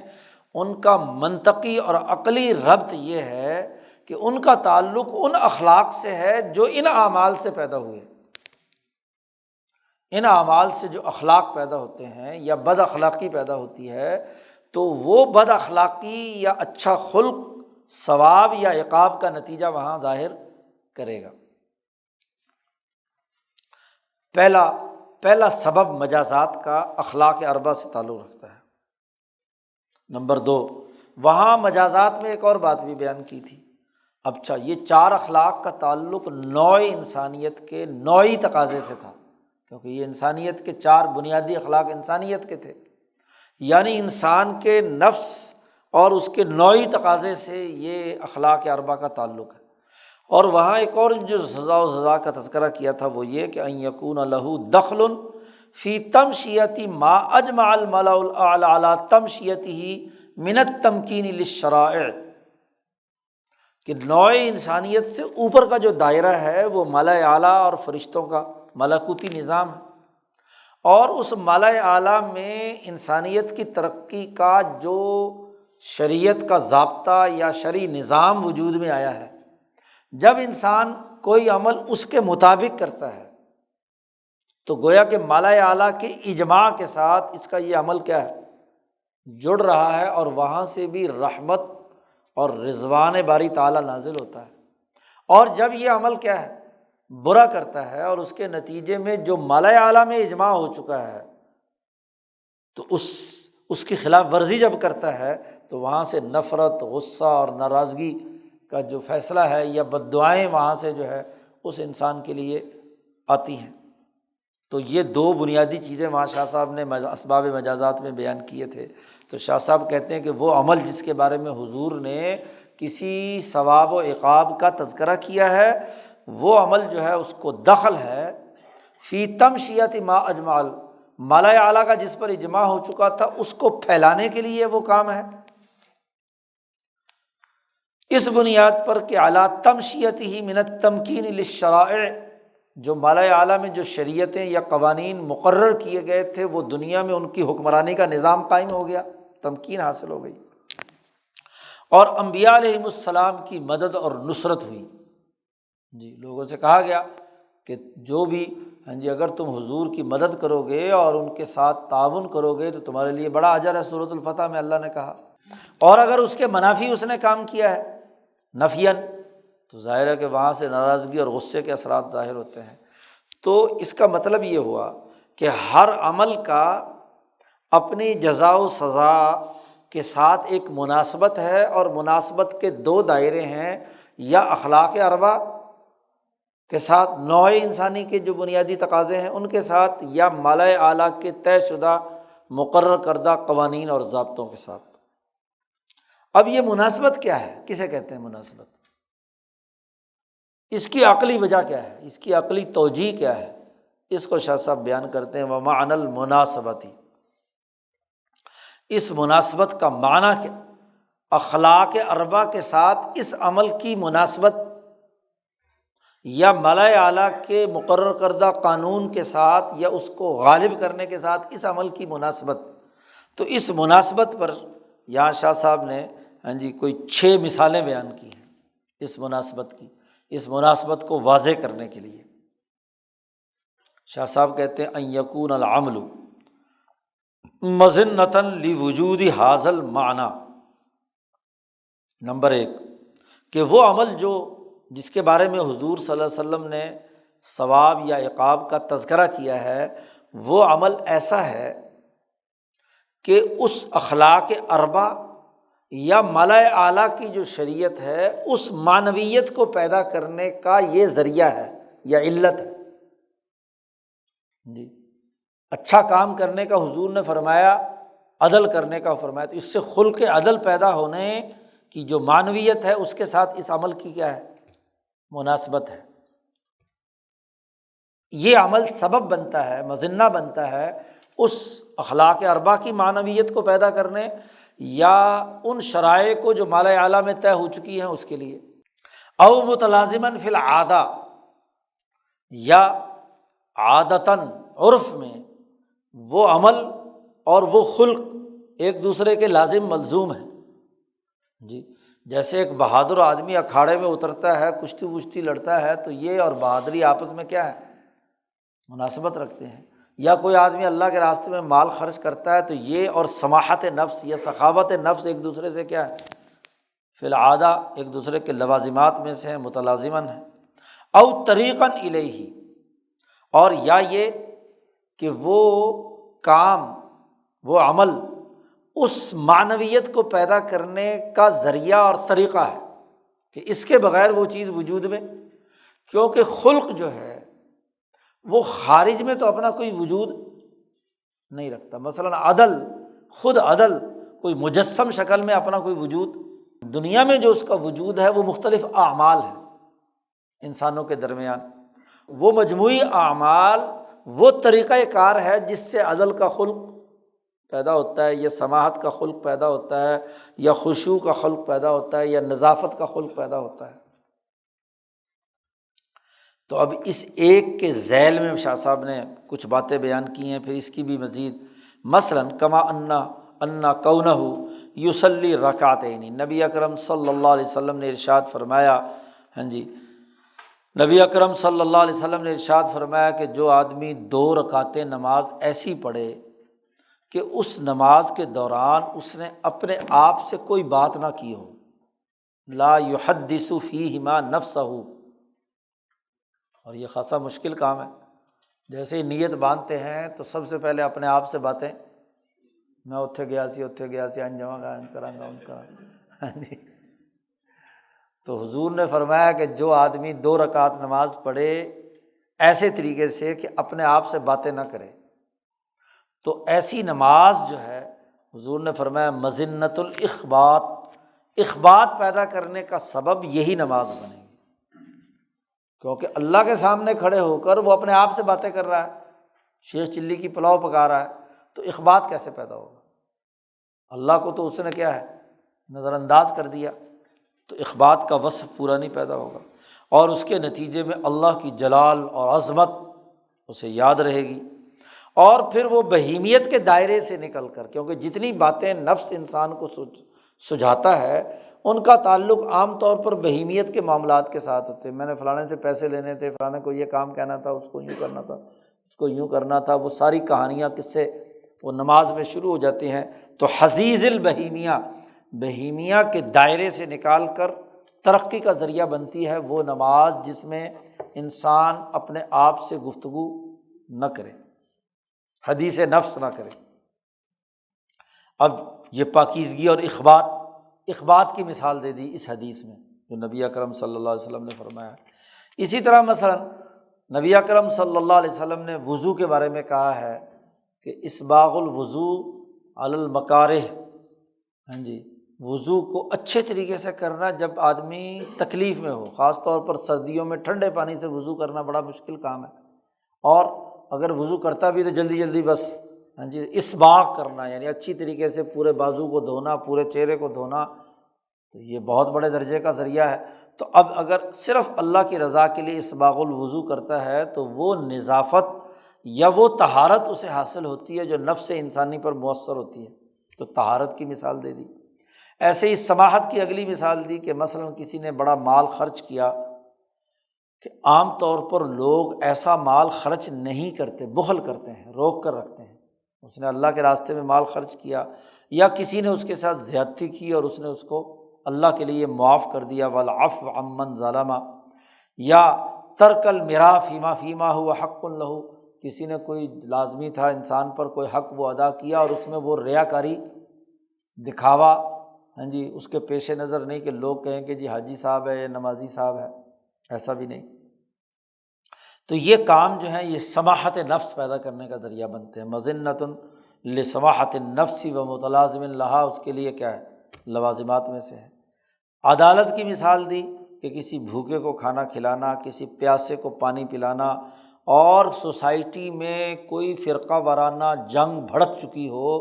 تو بھڑکتی ہوئی آگ کو بجھا کر امن قائم کرنا، اس کی کوشش کرنا دوستوں کے درمیان تاکہ عالم میں اصلاح پیدا ہو جائے، تو یہ عدالت کا سبب بنتا ہے، یہ عدل کا خلق پیدا کرتا ہے۔ ایسے ہی شریعت کی عظمت اور ہیبت پیدا ہوتی ہے کہ جب مثلاً کوئی آدمی، حضور صلی اللہ علیہ وسلم نے فرمایا عربوں سے محبت کیا کرو، تو عربوں سے محبت جو ہے یہ طریقہ اختیار کرتا ہے سادگی اختیار کرنے کا، کیونکہ اجمی لوگ جو ہیں جو غیر عرب تھے، قیصر و کسریٰ کے اثرات سے وہ کھانے پینے رہن سہن میں بڑے بڑے تکلفات اور تصنعات کے اندر مبتلا ہوتے تھے۔ تو جو اصل عرب تھے، آج کل عرب تو وہ عرب نہیں رہے، ہاں جی، ان کے ہاں بھی سارے تکلفات اور تصنعات داخل ہو گئیں، ان کی بات نہیں ہو رہی۔ بات تو اس زمانے کے عربوں کی تھی جن کی لباس وضاقتہ، جو عرب بدو ہیں، ان کے یہاں کوئی تکلفات نہیں ہوتی، تو یہ محبت ذریعہ بنتی ہے ان کی طرح کی سادگی اپنے کھانے پینے اور لباس کے اندر۔ اور ملت حنیفیہ کا جو اصل مزاج ہے معتدل، ہاں جی، تو اس کی عادت پیدا ہوتی ہے، اس لیے کہ ان کی عادات میں ہی یہ ملت حنیفیہ دنیا میں ظاہر ہوئی ہے، اور شریعت مصطفیہ کے معاملات بھی اسی سے واضح ہوئے ہیں، یعنی صحابہ کی نقل اتارنا گویا کہ۔ یا جیسے مثلاً نبی اکرم صلی اللہ علیہ وسلم نے فرمایا کہ روزہ جلدی افطار کیا کرو، تو یہ دراصل انسان کو روکتا ہے کہ ملت میں تحریف نہ ہو سکے، علی اختلاط الملل و تحریفیہ، یہودیوں کے ہاں ہاں جی وہ انتظار میں بڑی تاخیر کر دیتے تھے، تو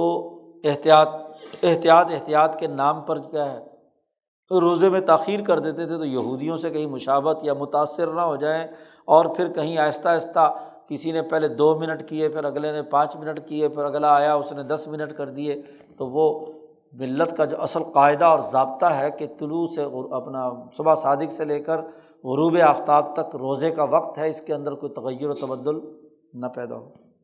شاہ صاحب کہتے ہیں وما زالت طوائف الناس من الحکماء واہل الصناعات والاطباء، ہمیشہ سے دنیا کی تمام قوموں میں جتنی بھی جماعتیں گزری ہیں، چاہے وہ حکماء کی ہوں، صناعات کاریگر اور ہنرمند ہوں، یا اطباء اور ڈاکٹر ہوں، وہ ہمیشہ سوسائٹی کے تمام احکامات میں ان اعمال کا حکم دیتے ہیں جس سے وہ مطلوبہ نتیجہ حاصل ہو جائے۔ یعنی اگر وہ غذا تجویز کرتے ہیں تو صحت کے لیے مثلاً اطباء، حکماء کوئی اچھی بات بیان کرتے ہیں تو اس سے مراد کوئی نہ کوئی سوسائٹی کا اچھا خلق مقصود ہوتا ہے۔ اور وما زال العرب جارین فی علی ذلک فی خطبہم و محاوراتہم، اور عرب بھی ہمیشہ اپنے خطبوں اور اپنے محاوروں میں اس طرح کے بہت سارے جملے بولتے رہتے تھے جس سے یہ اخلاق اربع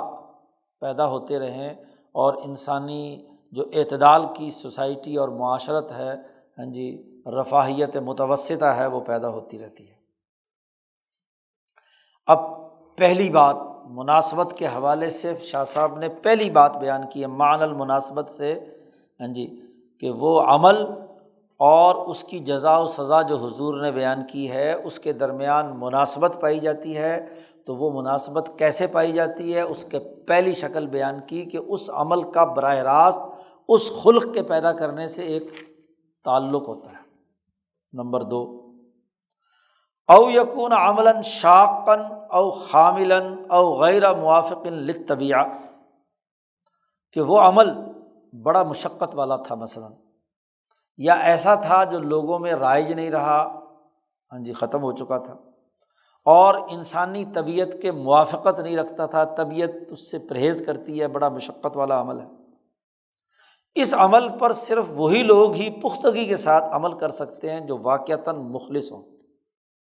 جی، اخلاص کا اظہار، الا المخلص حق الاخلاص۔ تو ان کے اخلاص کی یہ عمل کیا بن گیا؟ شرع بن گیا، جی۔ پہلے یہ ہے کہ اس عمل میں اور اس خلق میں مناسبت تھی۔ دوسرا پہلو ہے، دوسری مثال شاہ صاحب نے بیان کی کہ عمل اتنا مشقت انگیز ہے کہ عام طور پر لوگ اس سے گھبراتے ہیں، لیکن مخلص لوگوں کے اخلاص کا اسی مشقت انگیز عمل سے ہی پتہ چلتا ہے، اور وہ عمل جو ہے وہ اس کے اخلاص کی شرح بن جاتا ہے۔ جیسے مثلاً نبی اکرم صلی اللہ علیہ وسلم نے زمزم کے بارے میں کہا ہے کہ خوب ڈٹ کر اور رج کر زمزم پینا چاہیے، تضلع من ماء زمزم۔ زمزم کہ اگر وہاں مکہ میں موجود ہو، ظاہر ہے یہاں تو بیچارہ ڈٹ کر نہیں پی سکتا، جب عمرہ یا حج پر جائے گا تو وہاں حضور نے فرمایا کہ خوب زمزم پیا کرو۔ پیاس کی طبیعت تو ایک درجے میں ہوتی ہے، لیکن پیاس کے بغیر بھی جتنا زمزم پیو گے اس سے اتنا ہی کیا ہے، فوائد ظاہر ہوں گے۔ تو اب کثرت سے پانی پینا یہ انسان کوئی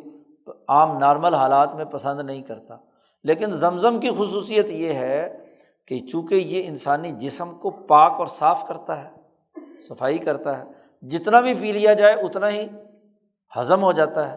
چونکہ اس کے تمام اجزاء جو قدرتی ہیں وہ انسانی جسم میں جذب ہو جاتے ہیں، تو ملکیت پیدا کرنے کا ذریعہ بنتا ہے بہیمیت کو توڑنے کا۔ تو جس کو پانی، اس پانی کے ساتھ یا ابراہیمی ملت کے ساتھ مخلصانہ تعلق ہوگا تو وہ ضرور کثرت سے وہاں زمزم پیے گا۔ یہ جیسے ایک اور مثال دی ہے کہ حضور صلی اللہ علیہ وسلم نے حضرت علی رضی اللہ تعالیٰ عنہ سے محبت کا حکم دیا ہے، تو حب علی جو ہے یہ اس محبت کا ایک سب سے بڑا اثر یہ ہے کہ فَإِنَّهُ كَانَ شَدِيدًا فِي أَمْرِ اللَّهِ۔ حضرت علی رضی اللہ تعالیٰ عنہ اللہ کے احکامات کے نفاذ میں بڑے سخت تھے۔ وہ سوسائٹی اور ماحول میں جو مصلحتیں ہوتی ہیں ان مصلحتوں کو پیش نظر نہیں رکھتے تھے، اللہ کے دین کے غلبے اور اس معاملے میں غیرت مند اور بہادر اور دلیر تھے۔ تو جس کے دل میں بھی حضرت علی کی محبت پیدا ہوگی، جتنی زیادہ محبت پیدا ہوگی اتنا ہی ان کے اندر وہ جذبہ، وہ مناسبت جو حضرت علی کے اندر جرأت اور ہمت کی تھی وہ ان میں منتقل ہوگی۔ اس لیے دنیا بھر کے تمام صوفیاء، ان کے تصوف کی آخری معراج یہی ہوتی ہے کہ ان کے اندر حضرت علی کے وجود گرامی سے کے ساتھ شدید محبت پیدا ہو جائے۔ اسی محبت کے لیے ہی وہ مشق کرتے ہیں۔ وہ محبت جو ہے وہ غیرت اور اپنے دین کے نظام کو غالب کرنے میں طاقت، جرأت اور ان کے اندر قوت پیدا کرتی ہے۔ یہ جیسے نبی اکرم صلی اللہ علیہ وسلم نے فرمایا کہ انصار سے محبت کیا کرو، خاص طور پر مہاجرین سے فرمایا کہ انصار سے محبت کرو۔ اس کی وجہ کیا تھی کہ عرب کے یہ دو قبائل ہمیشہ سے لڑتے رہتے تھے، ایک مادی اور ایک یمنی۔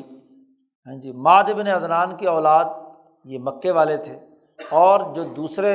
جی عدنان کا جو دوسرا بیٹا ہے اس کی اولاد یمنی، یہ جو لوگ جو تھے انصاری تھے، جی ان کے درمیان ہمیشہ لڑائی رہتی تھی، قحطانی انہیں کہا جاتا ہے۔ تو قحطانیوں اور مادیوں کے درمیان جنگ ہی رہی ہے حضور کی آمد سے پہلے تک۔ تو حضور نے آ کر کہا کہ تم ایک ہی عدنان کی اولاد ہو، جی تو عدنان کی اولاد ہو کر تم آپس میں لڑ رہے ہو، تو یہ لڑائی تو ٹھیک نہیں ہے۔ تو حضور نے انصار اور مہاجر کو آپس میں کیا ہے اکٹھا کیا، اور مہاجرین سے خاص طور پر کہا کہ انصاریوں سے محبت کیا کرو، کیونکہ یہ جو مادی تھے یہ اپنے آپ کو سپیریئر سمجھتے تھے، جی اور یمنیوں کو حقیر سمجھتے تھے، جی اس لیے مدینے والوں کو یہ کوئی گھاس ڈالنے کے لیے انصاریوں کو عام طور پر تیار نہیں ہوتے تھے۔ تو حضور نے فرمایا کہ انصار سے محبت کیا کرو۔ شاہ صاحب کہتے ہیں فَإِنَّهُ لَمْ تَزَلِ الْعَرَبُ، عرب میں مادیہ اور یمنیہ دونوں متباضعتین، دونوں ایک دوسرے سے بہت بغض رکھتے تھے، فیما بینہما حتیٰ الفہما الاسلام، اسلام نے آ کر ان کے درمیان محبت پیدا کی۔ تو اب جب ان کی محبت بڑھے گی تو بشاشت اسلامی قلب کے اندر اتنی ہی مضبوط ہوگی۔ جیسے حضور صلی اللہ علیہ وسلم نے فرمایا کہ کوئی آدمی، کوئی سپاہی مسلمانوں کے لشکر کی حفاظت کے لیے ساری رات جاگتا ہے اور پہاڑ پر ایسی حالت میں ہوتا ہے کہ سورج طلوع ہو رہا ہوتا ہے، ساری رات اس نے نگرانی کی مسلمانوں کے لشکر کی، مسلمانوں کی مملکت کی، تو حضور نے فرمایا کہ گویا کہ یہ اس کے بڑے فضائل بیان فرمائے، تو یہ گویا کہ اعلاء کلمت اللہ اور دین کی محبت کا جو اس کا عزم ہے، یہ مشقت انگیز عمل اس کی سچائی پر دلالت کرتا ہے، اس کے صدق پر کیا ہے دلالت کرتا ہے۔ تو یہ مناسبت کے مختلف پہلو ہیں، یا تو وہ ایسا عمل تھا جو ان اخلاق اربع کو پیدا کرنے کا ذریعہ ہے، یا وہ ایسا عمل تھا جو مشقت انگیز تھا، اور ان دین کے غلبے سے متعلق جتنے بھی امور ہیں ان میں خالصتاً اخلاص کی علامت تھا۔ تو یہی اخلاص ہی کی برکت جی آخرت میں نتائج پیدا کرے گی۔ جی اسی کو حضرت شاہ عبد القادر صاحب رائے پوری نے فرمایا تھا، جب حضرت شیخ الہند کو مالٹا سے واپس آ کر دیکھا تو فرمایا کہ یہ اخلاص کی اتنا مشقت انگیز عمل جی ہندوستان کے لوگوں کی آزادی کے لیے حضرت شیخ الہند نے کیا، تو اس سے ان کے اخلاص کا مقام اتنا بلند ہوا کہ حضرت فرماتے ہیں کہ بڑے میاں اس جیل سے جو کچھ کما کر لائے ہیں اتنے درجات ان کے بلند ہوئے کہ اس سے پہلے 50 سال بخاری پڑھاتے رہے تو اتنا درجہ بلند نہیں ہوا۔ تو مشقت والا عمل، ایک رات اللہ کے راستے میں مشقت والی، وہ اخلاص اور للہیت کے نتیجے میں بہت اعلیٰ مقام تک انسان کو پہنچا دیتی ہے۔ تو شاہ صاحب نے کہا کہ عمل میں مناسبت، پہلا مقدمہ بیان کیا تھا، یہ ابھی تک یہاں مکمل ہوا ہے کہ یہاں پہلا مقدمہ یہ بیان کیا تھا کہ کسی عمل اور اس سے جو ثواب و عقاب نبی اکرم صلی اللہ علیہ وسلم نے بیان فرمایا ہے، تو وہ مجازات کے 2 اسباب میں سے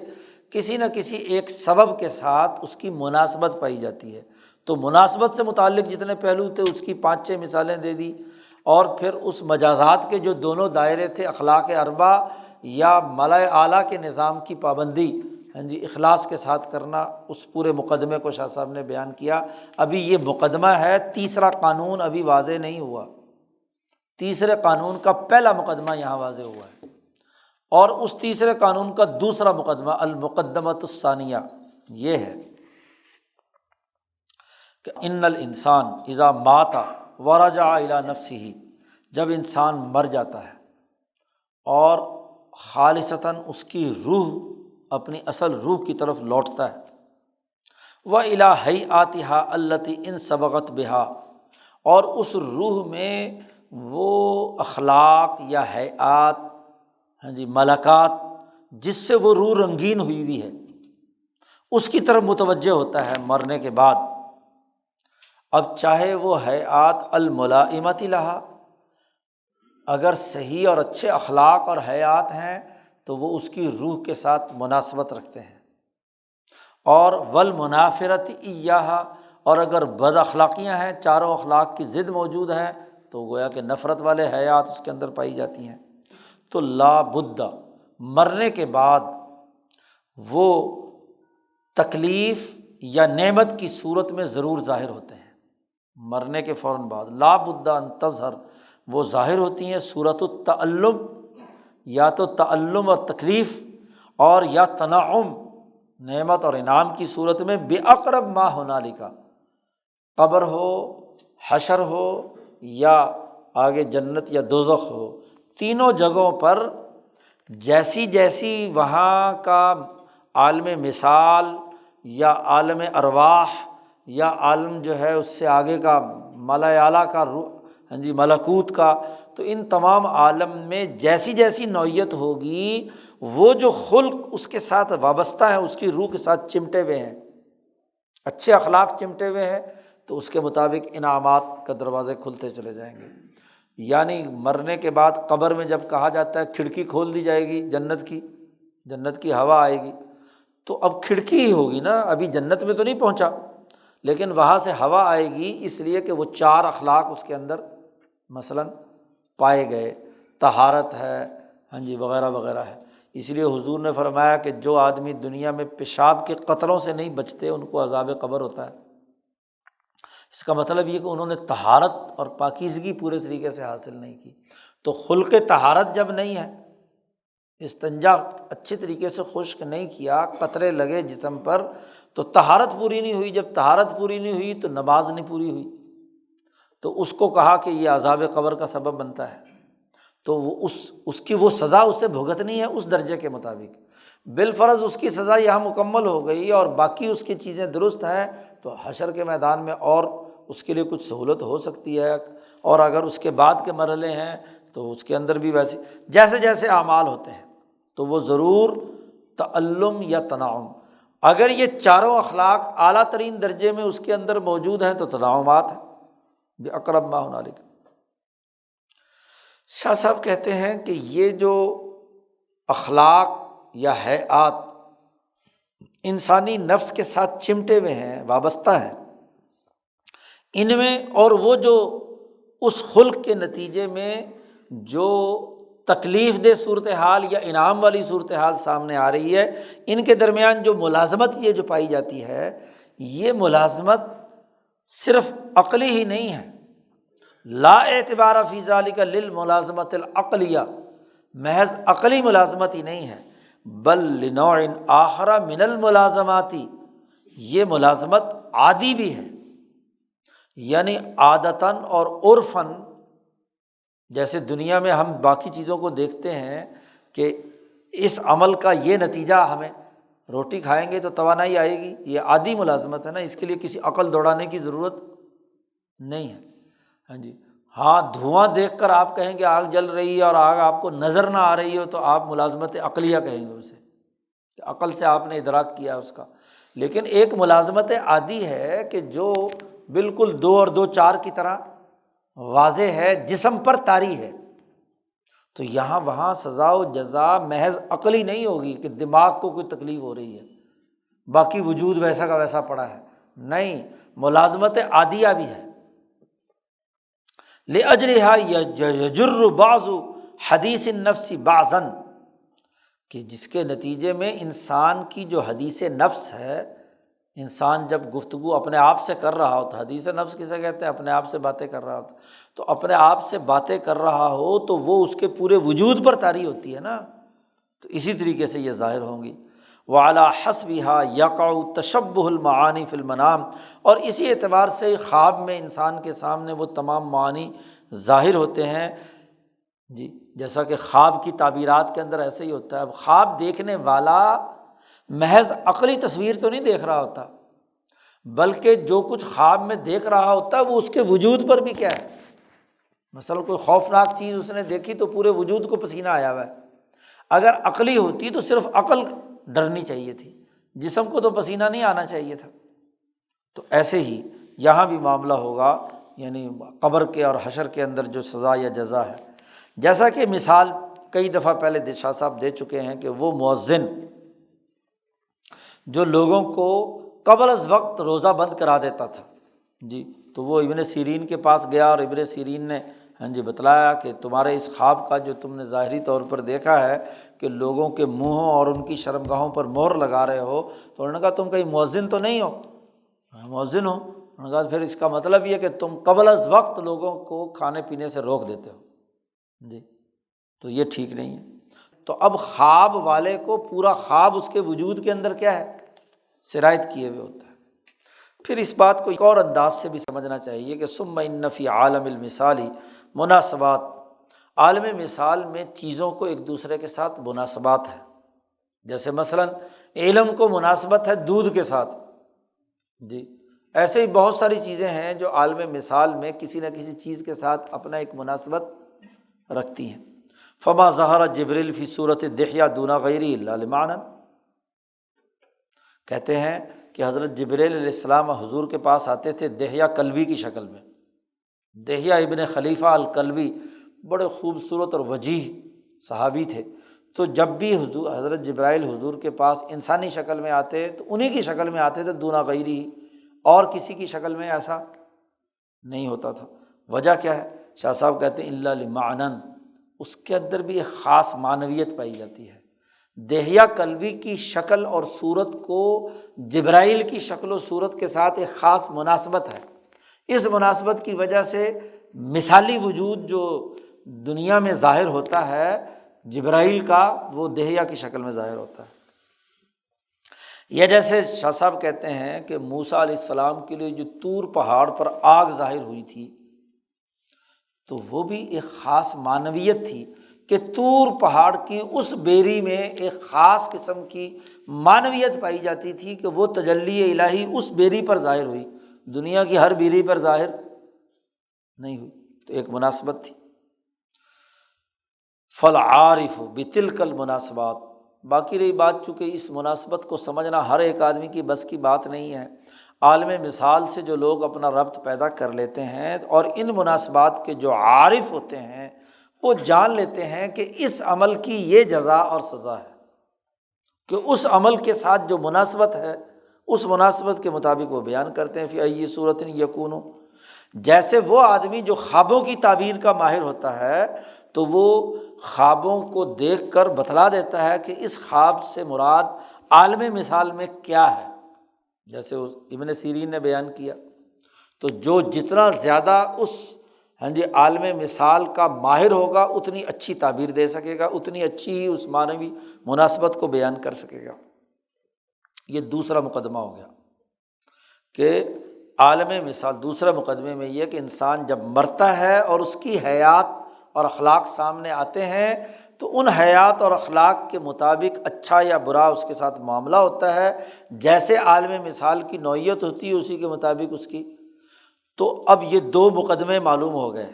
جب دو مقدمے معلوم ہو گئے تو اب تیسرا قانون سمجھا رہے ہیں شاہ صاحب، کیا؟ وہ یہ کہ نبی اکرم صلی اللہ علیہ وسلم امام الانبیاء حضرت محمد مصطفیٰ صلی اللہ علیہ وسلم عمل کا جو اس کی جزا و سزا والا خلق اخلاق اربع ہے اس کے ساتھ جو مناسبت ہے، نبی اکرم صلی اللہ علیہ وسلم نے اسے مشاہدہ فرمایا۔ اللہ نے ان کے سامنے ظاہر کر دیا کہ فلانے عمل کا فلانے خلق کے ساتھ اور فلانے عمل کا فلاں ملائے اعلیٰ کے کام کے ساتھ، فلانے عمل کا مرنے کے بعد قبر اور حشر میں یہ نتیجہ نکلنا ہے وغیرہ وغیرہ۔ حضور کو اس چیز کا مشاہدہ کرا دیا گیا، اور جب آپ صلی اللہ علیہ وسلم نے مشاہدہ فرمایا تو آپ صلی اللہ علیہ وسلم نے بتلا دیا کہ بھئی یہ عمل اچھا ہے، آخرت کے اعتبار سے اس کا یہ اثر نکلے گا اور یہ اس کا برا اثر نکلے گا۔ وبالجملۃ فمن ھذا الطریق، اس طریقہ کار کے مطابق نبی اکرم صلی اللہ علیہ وسلم نے لوگوں کو یہ بات بتلائی۔ کیا؟ مثلاً نبی اکرم صلی اللہ علیہ وسلم نے فرمایا کہ جو آدمی علم کو چھپاتا ہے تو اس کو جہنم کی آگ کی لگام ڈالی جائے گی۔ اب حضور صلی اللہ علیہ وسلم نے جب یہ فرمایا کہ لگام اس کو ڈالی جائے گی جو علم چھپاتا ہے، تو حضور نے علم کے چھپانے اور لگام کے درمیان ایک مناسبت، جہنم میں اس انسان کو دیکھا کہ جو علم چھپانے والا تھا اس کو وہ جہنم کی آگ کی لگام پہنائی ہوئی تھی، حضور نے اس مشاہدے کی بنیاد پر یہ قانون بیان فرما دیا کہ من کتم العلم، جس نے علم کو چھپایا تو فقط الجم بلجام من النار، اس کو کیا ہے، لگام پہنائی جائے گی جہنم کی آگ کی۔ جس آدمی نے علم چھپایا اور اپنے آپ کو ضرورت کے وقت تعلیم دینے سے روکا، لوگ سوال کرنے آئے، ان کو ضرورت ہے علم کی اور وہ علم ان کو نہیں بتلانا چاہتا ہے، اپنی اجارہ داری قائم رکھتا ہے، تو اس کو عذاب دیا جائے گا آگ کی لگام کا۔ اس لیے کہ انسان سے جب آپ نے علم روکا، ایک سوال کرنے والا آیا، ایک محتاج آ رہا ہے، وہ علم کا جویا ہے، اس کا کوئی مسئلہ اڑا ہوا ہے اور آپ اکڑے بیٹھے ہیں، آپ اس کو جواب نہیں دے رہے، تو اس کو تکلیف ہوئی کہ نہیں؟ اس کی اذیت کا آپ باعث بنے تو وہ اذیت آپ کو بھی تو اٹھانی ہے نا جہنم میں جا کر، کیونکہ آپ کسی دوسرے، آپ کو پتہ تھا۔ اور اس سرمایہ داری نظام کا سب سے بڑا مسئلہ یہ ہے کہ جی اولا ہی سب کچھ ہوتا ہے، اولے کا قانون عجیب آ گیا کہ جی اگر کسی کو بتا دیا، علم دے دیا تو وہ تو خود کر لے گا، تو پھر ہمارا کاروبار کیسے چلے گا؟ ہمیں تو یہ گر بتانا نہیں ہے، تو اپنے علم کو چھپاتے ہیں۔ اب اس کی وجہ سے اس کو جو اذیت اور تکلیف ہوئی ہے، اب یہاں کیا کہا ہے شاہ صاحب نے، بلکہ نبی اکرم صلی اللہ علیہ وسلم نے عند الحاجہ، لوگوں کو ضرورت ہے اس چیز کی اور آپ اسے نہیں بیان کر رہے ہیں، آپ اس کو، وہ جو کیمیکل آپ نے دریافت کیا، وہ سالٹ آپ نے تیار کیا، وہ لوگوں کو بتانا نہیں چاہتے، اجارہ داری قائم کرنا چاہتے ہیں، تو علم چھپا رہے ہیں۔ اور جب علم چھپا رہے ہیں اور اذیت میں لوگوں کو مبتلا کر رہے ہیں، مہنگے داموں اسے فروخت کر رہے ہیں، تو پھر تکلیف تو ہو رہی ہے نا، اور وہ تکلیف تمہیں بھی تو برداشت کرنی ہوگی نا وہاں۔ واللجام شبہ الکف، اور یہ لگام گویا کہ ایسے ہی ہے جیسے دوسرے کو تکلیف پہنچانا اور اس کو روکنا۔ تو یہاں چونکہ تمہاری زبان گونگی تھی، نہیں بول رہی تھی، تو اب اس زبان کے اوپر جہنم کی لگام پہنا دیتے ہیں۔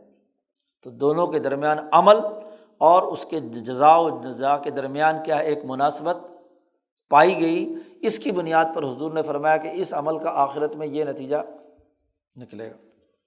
یا جیسے مثلاً نبی اکرم صلی اللہ علیہ وسلم نے فرمایا کہ جو سرمایہ دار جس کو اپنے مال کی محبت ہے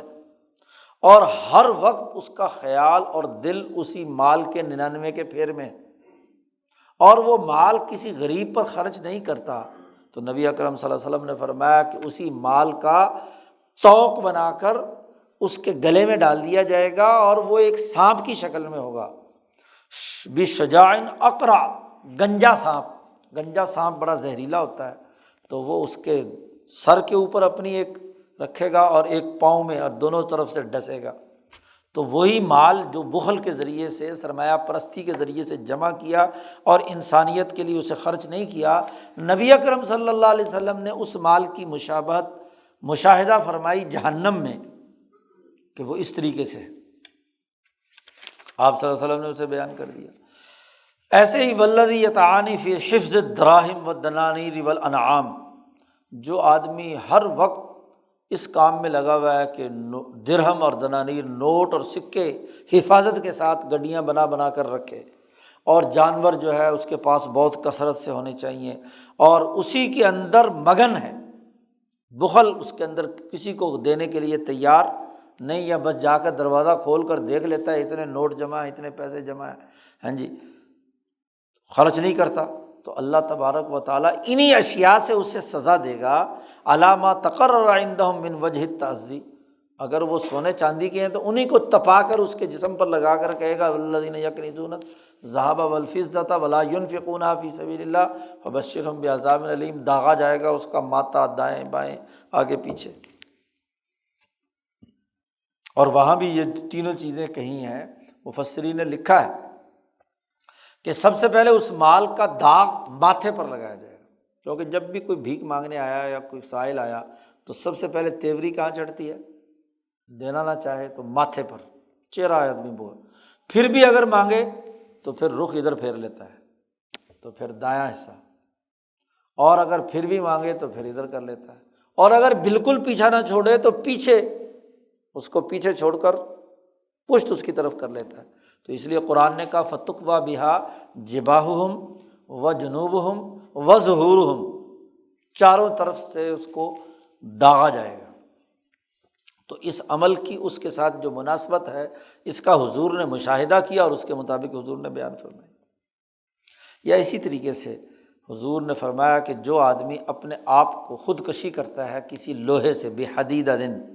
او سمن، یا کوئی زہر کھا کر مرتا ہے، تو اس نے اللہ کے حکم کی خلاف ورزی کی، وہ روح جو اس کے پاس امانت تھی اس نے اس کو توڑا، تو قیامت تک موت کے بعد اسی عذاب میں مبتلا رہے گا، زہر ہی کھاتا رہے گا، اسی اسلحے کو یا لوہے کو جو اس نے اپنی جان لینے کے لیے استعمال کیا ہے وہی اس کے لیے استعمال ہوتا رہے گا۔ یا پانچویں ایک اور حدیث کہ والذی یکس الفقیر، جو آدمی کسی فقیر کو، محتاج کو کپڑے پہناتا ہے تو قیامت کے دن اسے جنت کا باریک سندس کا لباس پہنایا جائے گا، ریشم کا عمدہ ترین لباس پہنانے کا حضور نے فرمایا۔ تو اس کسی غریب آدمی کو لباس پہنانے یا کسی بھوکے کو کھانا کھلانے، کسی ضرورت مند کو ضرورت پوری کرنے سے متعلق جو احادیث ہیں وہ ترغیب و ترہیب وہ اس قاعدے کے مطابق ہے کہ آخرت میں حضور نے ان دو مقدمات کے نتیجے کی روشنی میں حضور نے مشاہدہ کر لیا اور اس کو حضور نے لوگوں کے سامنے بیان کیا۔ ایسی ایک چھٹی حدیث لائے ہیں کہ نبی اکرم صلی اللہ علیہ وسلم نے فرمایا کہ جو کسی مسلمان کو اور وہ غلام ہو اس کو آزادی دلائے،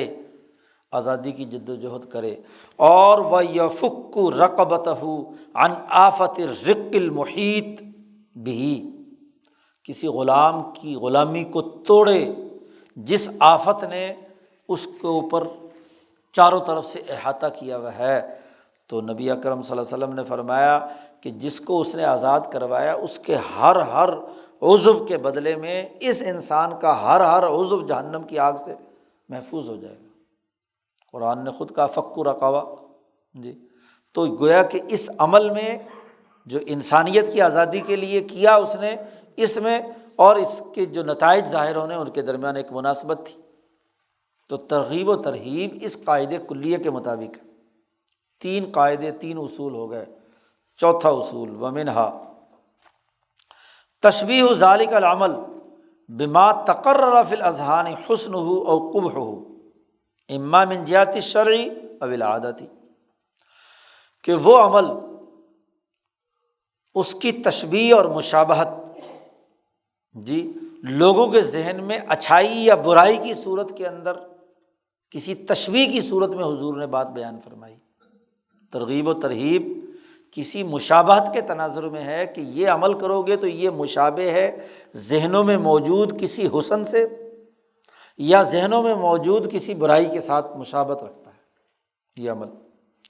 یا تو وہ حسن اور قبح شرعی ہے کہ شریعت نے اس کو اچھا یا برا قرار دیا ہے،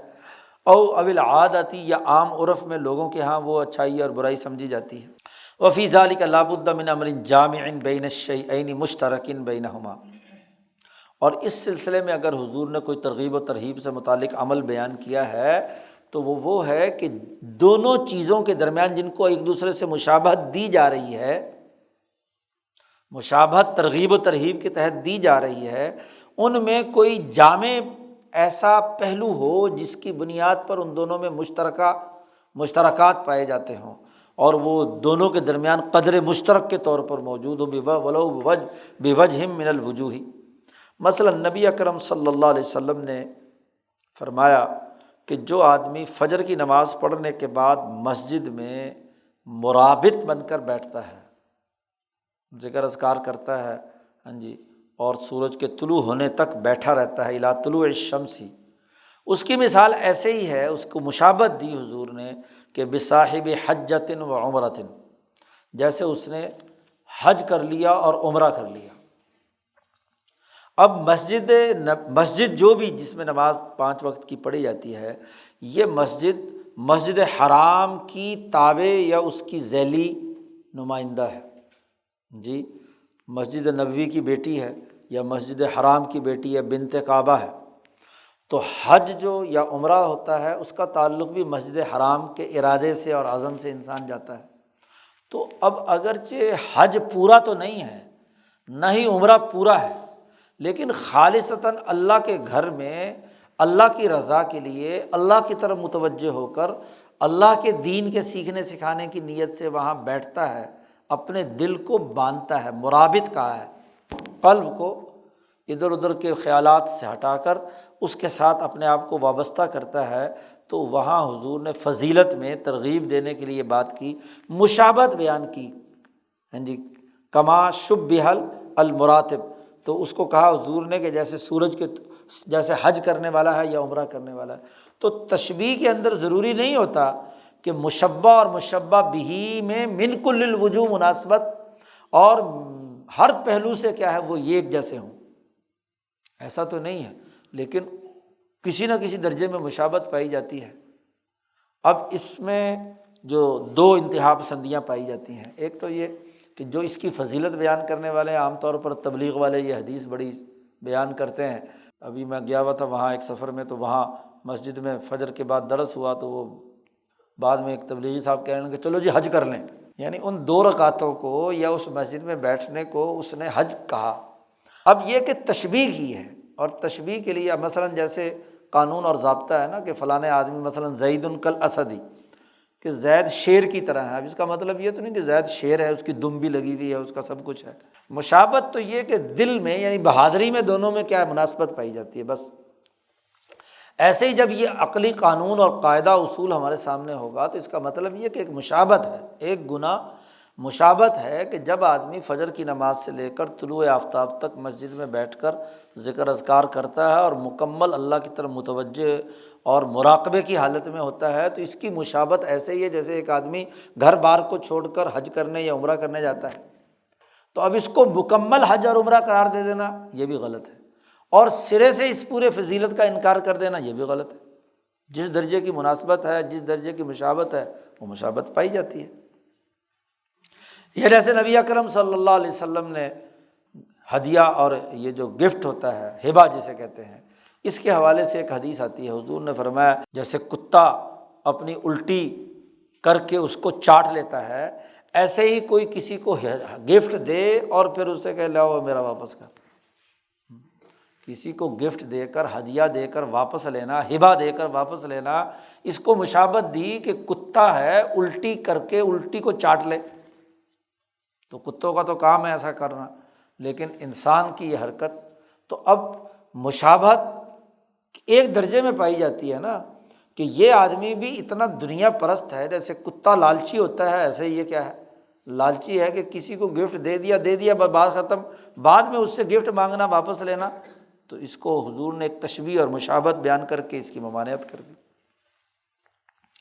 تو یا تو چوتھا اصول یہ ہے کہ یا تو اس عمل میں اس کی حضور نے کوئی تشبیہ بیان کی ہے، تو تشبیہ میں دونوں کے درمیان فی الجملہ یعنی بعض پہلوؤں میں کیا ہے مشابہت اور مناسبت پائی جاتی تھی۔ یا اسی اصول کا ایک دوسرا جز ہے وَنِسْبَتُهُ إِلَى الْمَحْبُوبِينَ أَوِ الْمَبْغُوضِينَ۔ نبی اکرم صلی اللہ علیہ وسلم نے فرمایا کہ فلانا عمل کوئی آدمی کرے تو وہ اللہ کے محبوب بندوں کی طرح کا عمل ہے، اور فلانا برا عمل کرے تو حضور نے فرمایا کہ وہ مبغوضین جن پر اللہ کا غضب نازل ہوتا ہے وہ ان کی طرح ہے۔ جی، تو یہ کسی محبوب کے ساتھ نسبت دینا یا کسی مبغوض اور جس کو بغض اور اللہ کی ناراضگی کا اظہار ہوا اس کے ساتھ نسبت دینا، ایک پہلو یہ بھی ہے کہ نبی اکرم صلی اللہ علیہ وسلم نے ترغیب و ترہیب کے سلسلے میں کہا کہ یہ عمل کرو گے تو یہ محبوبوں کا عمل ہے، اور یہ عمل کرو گے تو یہ مبغوضوں کا عمل ہے۔ اس کا ایک تیسرا پہلو بھی ہے، ہاں جی، اس اصول کا کہ وَالدُّعَاءُ لِفَاعِلِهِ أَوْ عَلَيْهِ، کہ حضور صلی اللہ علیہ وسلم نے دعا دی کسی کو، کسی اچھے عمل کرنے والے، اور بد دعا دی کسی برے عمل کرنے پر۔ تو دعا یا بد دعا دونوں، یہ عربی زبان عجیب ہے، علی صلہ آ گیا تو یہ بد دعا لفظ دعا ہی رہے گا، الدعاء لفاعلہ لام آ گیا صلہ تو لیے دعا ہے، اور یہی الدعاء علیہ تو یہی مطلب ہے بد دعا کے بارے میں استعمال ہو رہا ہے۔ وکل ذالک، اور ہر چیز پر حضور نے تنبیہ کی علی حال العمل اجمالاً، اگرچہ حضور نے اس کا حسن و قبح نہ بھی بیان کیا ہو۔ جیسے حضور صلی اللہ علیہ وسلم نے فرمایا کہ یہ جو نماز آدمی بغیر کسی اطمینان اور سکون کی نماز پڑھتا ہے، جلد بازی کے ساتھ رکوع سجود پورا نہیں کرتا، تو حضور نے فرمایا تلک صلاۃ المنافق، یہ منافق کی نماز ہے اور فرمایا اسی طریقے سے بہت ساری احادیث میں کہ لیس منا من فعل کذا و کذا، جس نے فلاں کام کیے وہ ہماری جماعت میں سے نہیں ہے۔ یا کسی عمل کے بارے میں حضور نے فرمایا ھذا العمل عمل الشیاطین، کہ شیاطین کا عمل ہے۔ یا بعض عملوں کے بارے میں حضور نے فرمایا کہ یہ عمل الملائکہ ہے، فرشتوں کا عمل ہے۔ یا حضور نے فرمایا کہ فلاں آدمی پر اللہ رحم کرے جو یہ کام کرتا ہے، تو جس عمل پر کوئی رحمت آ رہی تھی تو وہاں حضور نے رحمت کا لفظ استعمال کیا وغیرہ وغیرہ۔ تو یہ تین اس کے چوتھے اصول کے تین جز ہیں، یا تو مشابہت، حضور نے مشاہدہ فرمائی اور وہ مشابہت بیان فرما دی، یا نسبت بیان کی محبوبین یا مبغوضین کے ساتھ، اور یا حضور نے دعا دی یا بد دعا دی۔ تو یہ ترغیب و ترہیب کی حدیثیں اس دائرے سے متعلق ہے۔ پانچواں ایک اور اصول ہے، منہا حال العمل فی کونہ متعلقا لرضاء اللہ او سخطہ، کہ انسان کے عمل کی حالت یہ ہے کہ وہ اللہ کی رضا، بالا اعلیٰ اور حضرت القدس کی رضا کا سبب بن رہا ہے یا اس کی ناراضگی کا سبب بن رہا ہے۔ وَسَبَبًا لِانْعِطَافِ دعوت الملائکۃ الیہ او علیہ، اچھا عمل کیا ہے تو فرشتوں کی دعا کو اپنی طرف متوجہ کرنے کا سبب بنے گا، اور اگر برا عمل کیا ہے تو بد دعا کو اپنی طرف متوجہ کرنے کا۔ جیسے نبی اکرم صلی اللہ علیہ وسلم نے فرمایا ان اللہ یحب کذا و کذا، اللہ تعالیٰ فلاں فلاں بندے کو پسند فرماتا ہے، اور اللہ پاک یبغض کذا و کذا کذا، فلاں فلاں کو اللہ تعالیٰ ناراض ہوتا ہے۔ یا جیسے حضور صلی اللہ علیہ وسلم نے فرمایا ان اللہ تعالیٰ و ملائکتہ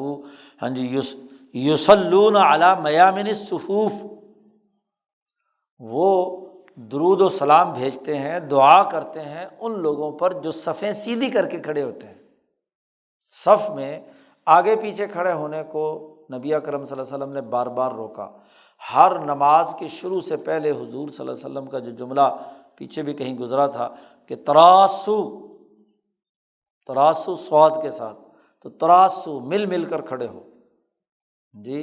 اور دوسرا جملہ حضور نے فرمایا سووا صفوفکم، اپنی صفوں کو درست کر لو، ایک آگے پیچھے نہ کھڑا ہو اور دوسرا درمیان میں فاصلہ نہ ہو، جڑ جڑ کر مل مل کر کھڑے ہوں۔ اسی لیے اب بھی حرم میں جب امام نماز پڑھاتا ہے تو سب سے پہلے یہی دو جملے جو حضور صلی اللہ علیہ وسلم نے ارشاد فرمائے ہیں وہ اعلان کرتا ہے، تراسو، اور اس کے بعد کہتا ہے سووا صفوفکم، اور دوسری روایت میں حضور نے فرمایا کہ صفیں درست کر لو، کہ لا یخالفن اللہ بین وجوہکم، کہ اگر صفیں آگے پیچھے ہوں گی تو کہیں تمہارے چہروں کے درمیان ایک دوسرے سے تضاد اور ٹکراؤ اور مخالفت نہ پیدا ہو جائے۔ دلوں کو جوڑنے کے لیے صف کا سیدھا ہونا ضروری ہے، کیونکہ جو انوارات اور تجلیات اتر رہے ہیں وہ ایک صف کے ایک سرے سے داخل ہوتے ہیں اور اس صف کے آخری، تو اگر سیدھے سارے سیدھ کے اندر دل ہوں گے تو جو نورانیت ہے ڈائریکٹ جائے گی نا، اور اگر آگے پیچھے کھڑے ہوں گے تو پھر کیا ہوگا، جو اس لائن میں نہیں ہوگا تو وہ تو محروم رہ جائے گا۔ اس لیے سووا صفوفکم، درست صفیں درست کر لو۔ تو اب یہاں حضور صلی اللہ علیہ وسلم نے کہا کہ اس کے نتیجے میں اللہ کی رضا حاصل ہوتی ہے۔ اس کا راز بھی شاہ صاحب کہتے ہیں، پیچھے ہم تفصیل میں کتاب الصلاۃ میں بیان کر چکے ہیں۔ تو یہ چوتھا بنیادی ضابطہ اور پانچواں بنیادی قانون اور ضابطہ ہے کہ ذات باری تعالیٰ کی رضامندی اور اس کی ناراضگی براہ راست کسی عمل سے آئی تو حضور نے اسے لوگوں کے سامنے بیان کر دیا۔ تو ترغیب اور ترہیب سے متعلق جتنی بھی حدیثیں ہیں، تمام فضائل اعمال سے متعلق جو حدیثیں ہیں، ان کا تعلق ان 5 قواعد کلیہ کے ساتھ ہے۔ اور ہر سوسائٹی میں جو قوانین اور ضابطے بنائے جاتے ہیں وہ اسی لیے ہیں کہ ان پر لوگوں کو عمل کرنے کے لیے ابھارا جائے، ترغیب دی جائے، اور اگر وہ اس کی ڈسپلن کی خلاف ورزی کریں تو اس کی سزا کا ذکر کیا جائے، اس سے ڈرایا جائے انہیں۔ اور بنیادی بات تہذیب نفس ہے اخلاق اربعہ کے ذریعے سے، اور نظم مملکت کا نظام المدینہ کا درست کرنا ہے ارتفاقات کے ذریعے سے، ملأ اعلیٰ کو راضی کرنا ہے، اور ذات باری تعالیٰ کی رضا کو حاصل کرنا ہے، اس کی ناراضگی سے بچنا ہے۔ تو جتنے دائرے تھے پوری کائنات کے، جو شاہ صاحب نے وہاں دوسرے پہلے مبحث میں ہی ہاں جی کائنات کے مختلف مراحل 5-6 بیان کیے تھے، اسی کے ذیل میں ہی یہ 5 بنیادی قاعدے وجود میں آئے ہیں، انہی کی گویا کہ ایک قسم کی تفصیل ہے۔ تو تمام ترغیب و ترہیب سے متعلق احادیث ان اصولوں کے اندر بند ہے۔ اللہ تعالیٰ شاہ صاحب کی باتوں کو سمجھنے کی توفیق عطا فرمائے۔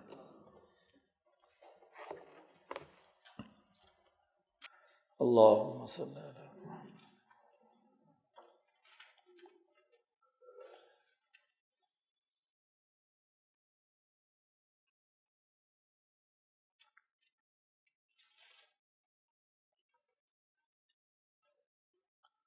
اجمعین۔